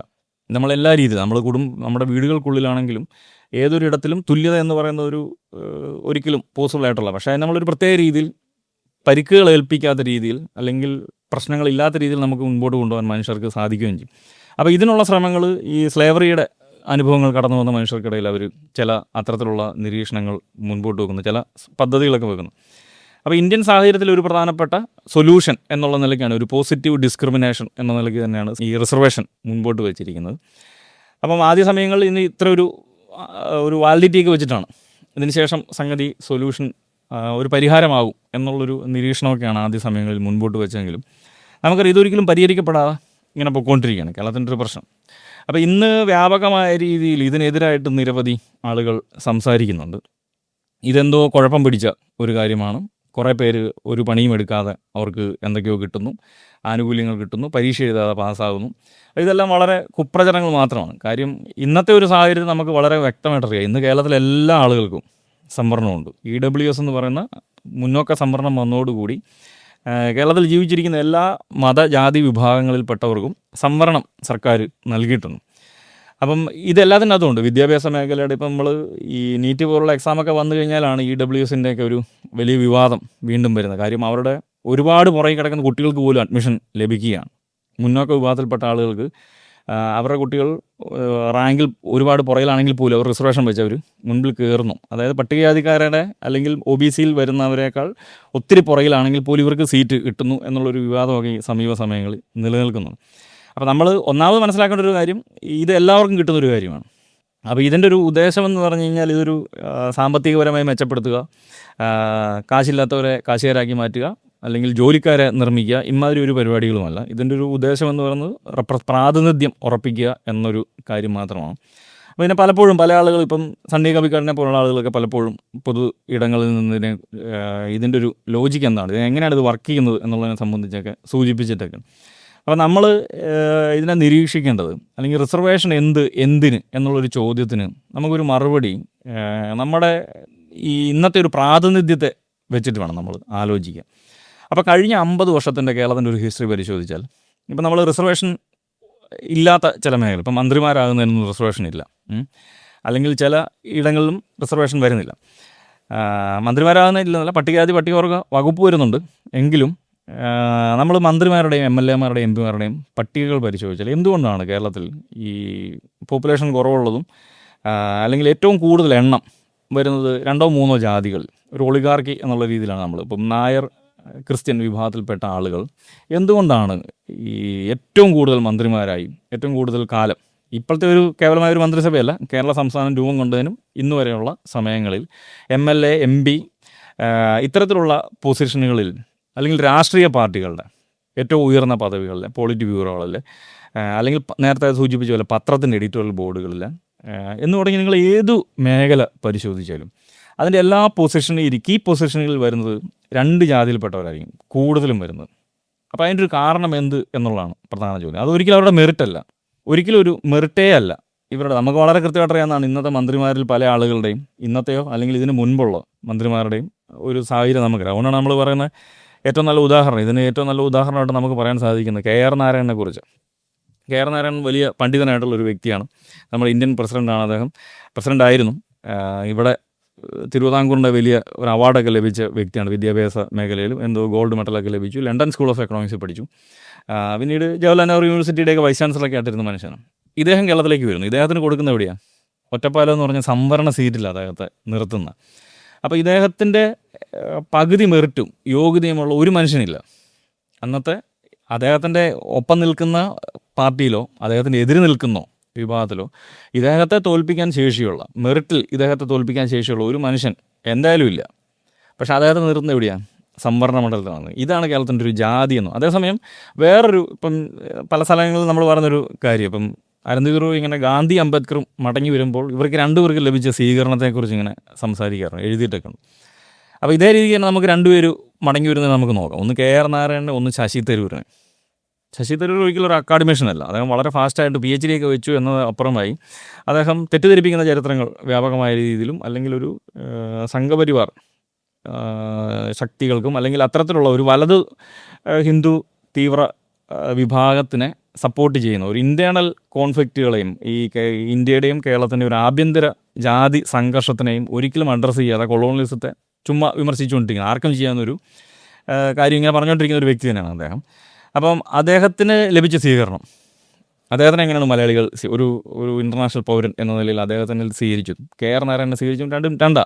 തരൂർ എന്ന് പറഞ്ഞാൽ പാലക്കാട്ടിലെ ഏറ്റവും മോശമായിട്ടുള്ള ഒരു പ്രദേശം തന്നെയാണ് തരൂർ എന്ന് പറഞ്ഞ പഞ്ചായത്താണെന്ന് എനിക്കൊന്ന് ആ പ്രദേശം വരുന്നു. പക്ഷേ അദ്ദേഹത്തിന് പാലക്കാട് വേറെ ഒന്നും നിർത്തുന്നില്ല, തിരുവനന്തപുരത്ത് തന്നെയാണ് കൊണ്ട് നിർത്തുന്നത്. അപ്പം കോട്ടയംകാരനായിട്ടുള്ള KR നാരായണൻ ഒറ്റപ്പാലത്തേക്കും എത്തപ്പെടുകയാണ്. അപ്പോൾ ഇത് യാദൃശ്യമായിട്ട് സംഭവിക്കുന്നതല്ല. ഇതിൻ്റെ അകത്ത് വർക്ക് ചെയ്യുന്നതാണ് കാസ്റ്റ് എന്ന് പറഞ്ഞാൽ. അതായത് നമ്മൾ ഇന്നത്തെ കാസ്റ്റിനെയും റിസർവേഷനെയും മനസ്സിലാക്കേണ്ടത് പണ്ടത്തെ ഒരു ലോജിക്കിൽ ഈ വെറുതെ വഴി കൂടെ നടന്നു പോകുമ്പോൾ ഉപദ്രവിക്കുകയോ അല്ലെങ്കിൽ ഒരു ചായക്കട കയറി കഴിഞ്ഞാൽ ഇവർക്ക് ചിരട്ടയിൽ ചായ കൊടുക്കുന്നതോ അല്ലെങ്കിൽ ബസ്സിലെ സീറ്റിൽ ഇരുത്താത്തതോ ഒന്നുമല്ല ജാതി എന്ന് പറയുന്നത്. ഇന്നത്തെ ജാതി എന്ന് പറഞ്ഞാൽ എപ്പോഴും പ്രാതിനിധ്യത്തിൻ്റെ അളവ് നമ്മൾ പരിശോധിക്കുക. അവിടെ നമ്മൾ പരിശോധിച്ച് കഴിഞ്ഞാൽ ഈ രാഷ്ട്രീയ പാർട്ടികളുടെയും സിനിമയ്ക്കകത്തും പത്രപ്രവർത്തനത്തിനകത്തും എന്ന് തുടങ്ങി അല്ലെങ്കിൽ മന്ത്രിമാർ, MLA, MP എന്ന് തുടങ്ങി ഏതൊരു പൊസിഷൻ നിങ്ങൾ പരിശോധിച്ചാലും അവിടെ ഈ റിസർവേഷൻ സീറ്റിനപ്പുറമായി ആരെയും നമ്മൾ കാണുന്നില്ല. റിസർവേഷൻ സീറ്റിനപ്പുറമായി ഒരു പട്ടികജാതിക്കാരനെയോ ഒരു ദളിതനെയോ ഒരു പിന്നോക്ക ജാതിക്കാരനെയോ നമ്മൾ നിർത്തുന്നില്ല. അപ്പോൾ ഇത് തന്നെയാണ് ജാതി എന്ന് പറയുന്നത്. ഇന്ന് നിലനിൽക്കുന്ന ഒരു ജാതി അത് തന്നെയാണ്. അപ്പോൾ ഇതാണ് റിസർവേഷൻ്റെ ഒരു ആവശ്യകത ഇന്നും പ്രസക്തമായിരിക്കുന്നതിൻ്റെ കാരണം. അതായത് മതിയായ പ്രാതിനിധ്യം ലഭിക്കുന്നില്ല. അപ്പം ഇവരെ എന്ത് പഠിച്ചാലും ഇപ്പം നമ്മൾ എയ്ഡഡ് സ്ഥാപനങ്ങളുടെ കാര്യം നമുക്കറിയാം. എയ്ഡഡ് സ്ഥാപനങ്ങളിൽ ഇപ്പം NSS സ്ഥാപനങ്ങളിലോ SN സ്ഥാപനങ്ങളിലോ അല്ലെങ്കിൽ ഒരു ക്രിസ്ത്യൻ മാനേജ്മെൻറ്റ് സ്ഥാപനങ്ങളിലോ അവിടെ ജോലി ചെയ്യുന്ന എല്ലാവരും മെറിറ്റിൽ കയറിയതാണോ? ഒരിക്കലുമല്ല. നമുക്കറിയാം അവർ ടെക്നിക്കലായിട്ടുള്ള ചില കാര്യങ്ങൾ പാസ്സായിട്ടുണ്ട്, അല്ലെങ്കിൽ നോൺ ടീച്ചിങ് പരിശോധിച്ച് കഴിഞ്ഞാലും അതേ രീതിക്ക് തന്നെ ആണ് തന്നെ. അപ്പോൾ അവിടെ ബാക്കിയുള്ളവരെ എടുക്കാത്തതിൻ്റെ കാരണം ഇത് തന്നെയാണ്, ജാതി എന്നൊറ്റ കാരണത്തിലാണ് അവരെ എടുക്കാത്തത്. അപ്പം ഇത്തരത്തിലുള്ളൊരു പ്രശ്നം നിലനിൽക്കുകയാണ്. അതായത് അധികാരവും വിഭവങ്ങളും ഉള്ള ആളുകൾ അവരുടെ ആളുകളെ മാത്രം ഉപയോഗിക്കുന്നൊരു സാമൂഹ്യ സാഹചര്യമാണ് ഇന്നും നിലനിൽക്കുന്നത്. ആ സാഹചര്യത്തിൽ റിസർവേഷനിലൂടെ എങ്കിൽ മാത്രമാണ് നമുക്കൊരല്പമെങ്കിലും ഇത്തരത്തിലുള്ളൊരു പ്രശ്നത്തെ പരിഹരിക്കാൻ സാധിക്കൂ. പിന്നെ സർവോപരി റിസർവേഷൻ എന്ന് പറഞ്ഞാൽ ചുമ്മാ ഒന്നും കൊടുക്കുന്ന ഒരു കാര്യമില്ല. അവരും ടെസ്റ്റ് എഴുതുന്നുണ്ട്, ഇതേ സെയിം സിലബസാണ് പഠിക്കുന്നത്. PWSകാരൻ പഠിക്കുന്ന അതേ സിലബസ് തന്നെയാണ് SC വിഭാഗത്തിൽപ്പെട്ടവനോ അല്ലെങ്കിൽ OBCക്കാരനോ പഠിക്കുന്നതും സെയിം സിലബസാണ്, സെയിം ക്ലാസ്സാണ്. അവർക്ക് ചില പ്രത്യേക പരിഗണനകൾ നൽകുന്നു. അതായത് അതിനുള്ളിൽ വലിയൊരു മത്സരം നടന്നിട്ടാണ്. SC എന്ന് പറഞ്ഞാൽ കേവലമായി ഒറ്റ ജാതിയല്ല. SC എന്ന് പറഞ്ഞു കഴിഞ്ഞാൽ കുറേയധികം ജാതികളുള്ള ഒരു കാറ്റഗറിയാണ്. അതിനുള്ളിൽ കുറേ കുട്ടികൾ മത്സരിക്കുന്നുണ്ട്. ആ കുട്ടികളിൽ മത്സരിച്ച് ഒന്നാമതാകുന്ന ആളാണ് അവിടെ വരുന്നത്. അല്ലാതെ ഒരു പുലയനെ മാത്രം എടുത്തു വെക്കുക അല്ലെങ്കിൽ ഒരു പറയ വിഭാഗത്തിൽപ്പെട്ട ഒരാളെ എടുത്തു വെക്കുക എന്നുള്ളൊരു കാര്യവുമല്ല. അപ്പോൾ അതായത് വളരെ സിസ്റ്റമാറ്റിക് ആയിട്ടുള്ള ഒരു മത്സരത്തിലൂടെ വിജയിച്ചു വരുന്നൊരു വ്യക്തി തന്നെയാണ് അവിടെയും കയറുന്നത്. അല്ലാതെ ഇപ്പം മെഡിക്കൽ അഡ്മിഷൻ കിട്ടുന്നത് ഇതുമായിട്ട് ബന്ധപ്പെട്ടിട്ട് അല്ലെ +2 ജസ്റ്റ് ജയിച്ചിട്ട് വരുന്നവരെ പിടിച്ച് അവിടെ ആക്കുമല്ല. അവൻ ഈ പരീക്ഷ എഴുതി ആ സംഗതികൾ പഠിച്ചു പാസ്സായതിൻ്റെ അടിസ്ഥാനത്തിൽ മാത്രമാണ് ജോലി കിട്ടുന്നത്. അപ്പം അത് ഒന്ന്. രണ്ടാമത്തെ ഒരു പ്രധാനപ്പെട്ട ഒരു പ്രശ്നം നമ്മൾ കാണുന്നത്, കേരളത്തിൻ്റെ ഒരു കോണ്ടെക്സ്റ്റിൽ കാണുന്നത്, ഈ റിസർവേഷൻ ഏറ്റവും കൂടുതൽ എതിർക്കുന്നത് ഒരു പക്ഷേ ഒരു ഇച്ചിരി കടന്ന ഒരു ആർഗ്യുമെൻ്റ് തന്നെയാണ് എങ്കിലും പറയുകയാണ്. നമ്മൾ കാണുന്നത് കേരളത്തിലെ മുസ്ലിം കമ്മ്യൂണിറ്റിപ്പെട്ടവരും ഈ ഈഴവ തീയ ബില്ലുവ എന്ന് പറഞ്ഞാൽ ETB വരുന്ന വിഭാഗങ്ങളുമാണ് ഏറ്റവും കൂടുതൽ റിസർവേഷനെതിരായിട്ട് നമ്മൾ സോഷ്യൽ മീഡിയയിലൊക്കെ പരിശോധിച്ച് കഴിഞ്ഞാൽ കാണാൻ സാധിക്കും. എന്നാൽ കേരളത്തിൽ ഏറ്റവും കൂടുതൽ റിസർവേഷൻ ലഭിക്കുന്ന ഇവർക്ക് രണ്ടുപേർക്കുമാണ്. വിദ്യാഭ്യാസ മേഖലയിലും ഉദ്യോഗസ്ഥ മേഖലയിലും ഏറ്റവും കൂടുതൽ സംവരണം ലഭിക്കുന്നത്. പട്ടികജാതിക്കാർക്ക് ആകെ കുറച്ച് പ്രൊട്ടക്ഷൻസ് കിട്ടുന്നുണ്ട്. ഇപ്പം ചില നിയമവശങ്ങളും കാര്യങ്ങളുമൊക്കെ അവർക്ക് അനുകൂലമായ രീതിയിലുണ്ടെന്നല്ലാതെ ജോലിയുടെയും വിദ്യാഭ്യാസ മേഖലയുടെയും സംവരണം പരിശോധിച്ച് കഴിഞ്ഞാൽ ഇവർക്കാണ് ഏറ്റവും കൂടുതൽ കിട്ടുന്നത്. ബാക്കി പട്ടികജാതി എന്ന് പറഞ്ഞു കഴിഞ്ഞാൽ അതിൻ്റെ അകത്തൊരു 10, 20, 30 ജാതികളുണ്ട്. പട്ടികവർഗവും അതേപോലെ തന്നെ. മുസ്ലിങ്ങൾ പറഞ്ഞാൽ വേറെ ആരും വരുന്നില്ല, അവർ മാത്രമേ ഉള്ളൂ. ETB എന്നുള്ളത് 70 തീയ ബില്ലുവ. ഇവർക്കിടയിലേക്ക് ആരും കൂട്ടിച്ചേർക്കപ്പെടുന്നില്ല. ഇവർക്ക് ആദ്യ സമയം മുതൽ എത്രയാണോ ശതമാനം റിസർവേഷൻ ഉണ്ടായിരുന്നത് അത് തന്നെയാണ് ഇന്നും അവർക്കുള്ളത്. പട്ടികജാതിക്കാരുടെ ഒരു പ്രശ്നം എന്താണെന്ന് വെച്ചാൽ, അല്ലെങ്കിൽ പട്ടികവർഗത്തിൻ്റെ ഒരു പ്രശ്നം 1960 പട്ടികജാതി ലിസ്റ്റല്ല 1970 ആകുമ്പോൾ അതിനകത്ത് ചിലർ കൂട്ടിച്ചേർക്കുന്നുണ്ട്. 70 ലിസ്റ്റായിരിക്കണമെന്നില്ല, 90 ആകുമ്പം അതിനകത്ത് വീണ്ടും 2-3 ജാതികളും കൂടെ കൂടിച്ചേർക്കപ്പെട്ടിട്ടുണ്ടായിരിക്കും. അപ്പോൾ ഇങ്ങനെ ഒരു സ്ഥലത്ത് എണ്ണം കൂടിക്കൊണ്ടിരിക്കുകയാണ്. അപ്പോൾ ഇവരുടെ സന്തതി പരമ്പരകളിലൂടെ മാത്രമാണ് ഇവർ മാറുന്നത്. ഇതിനകത്ത് നമുക്ക് പ്രവേശനമില്ല. ഒരിക്കലും ഒരു ഈഴവനാകാൻ എനിക്ക് സാധിക്കത്തില്ല, അല്ലെങ്കിൽ വേറൊരാൾക്ക് സാധിക്കത്തില്ല. അപ്പം ഇങ്ങനത്തെ ഒരു പ്രശ്നം കൂടെ ഉണ്ട്. അതായത് ഇവരുടെ ഒന്നും സംവരണവും അല്ലെങ്കിൽ ഇവർക്ക് വിദ്യാഭ്യാസ മേഖലയിൽ നിൽക്കുന്നതും ഒരിക്കലും ചലഞ്ച് ചെയ്യപ്പെടുകയോ ചോദ്യം ചെയ്യപ്പെടുകയോ മെറിറ്റുമായി കണക്ട് ചെയ്യുകയോ ചെയ്യുന്നില്ല. അപ്പോൾ ഇവിടെ ബാക്കി എല്ലാവർക്കും, അതാണ് ഞാൻ ആദ്യം സൂചിപ്പിച്ചത്, എല്ലാവർക്കും റിസർവേഷൻ ഉണ്ട്. കേരളത്തിലെ ക്രിസ്ത്യാനികളായിട്ടുള്ള ആളുകൾക്കെല്ലാം റിസർവേഷൻ ഉണ്ട്. ലത്തീൻ കത്തോലിക്കർക്ക്, നാടാർ ക്രിസ്ത്യൻസിന്, ദളിത് ക്രിസ്ത്യാനികൾക്ക് എല്ലാവർക്കും റിസർവേഷൻ ഉണ്ട്. പട്ടികജാതിക്കാർക്കുണ്ട്. എന്ന് തുടങ്ങി കേരളത്തിലെ എല്ലാ ജാതി വിഭാഗങ്ങൾക്കും റിസർവേഷൻ ഉണ്ട്. പക്ഷേ റിസർവേഷൻ എന്ന് പറഞ്ഞു കഴിഞ്ഞാൽ എന്തോ ഒരു കുഴപ്പം പട്ടികജാതിക്കാരുടെ തലയിലേക്ക് കൊണ്ടുവെക്കുന്ന ഒരു രീതിയാണ്. അപ്പോൾ ഇതിൻ്റെ മറ്റൊരു കാരണം എന്ന് പറഞ്ഞു കഴിഞ്ഞാൽ ഇവർക്ക് മാന്യമായ ചില സ്ഥാപനങ്ങളിൽ ജോലി ലഭിക്കത്തില്ല എന്നുള്ളതാണ്. അതുകൊണ്ടാണ് ഞാൻ ആദ്യം സൂചിപ്പിച്ചത് നമ്മുടെ EPWയിൽ വന്ന ഒരു പഠനം, ഈ ജവഹർലാൽ നെഹ്റു യൂണിവേഴ്സിറ്റിയിൽ അധ്യാപകർ ചെയ്ത പഠനം, നമ്മളവിടെ ചെല്ലുന്നതിന് മുമ്പ് നമ്മളെ വെട്ടിക്കളയാണ് പ്രൈവറ്റ് സെക്ടറുകളിൽ. നമ്മുടെ ജാതി എന്ത് എന്നുള്ളത് അറിഞ്ഞുകൊണ്ട് നമ്മളെ വെട്ടിക്കളയുന്ന ഒരു രീതിയാണ്. അപ്പോൾ ഈ രീതി ഇന്നും ശക്തമായിട്ട് നിലനിൽക്കുക.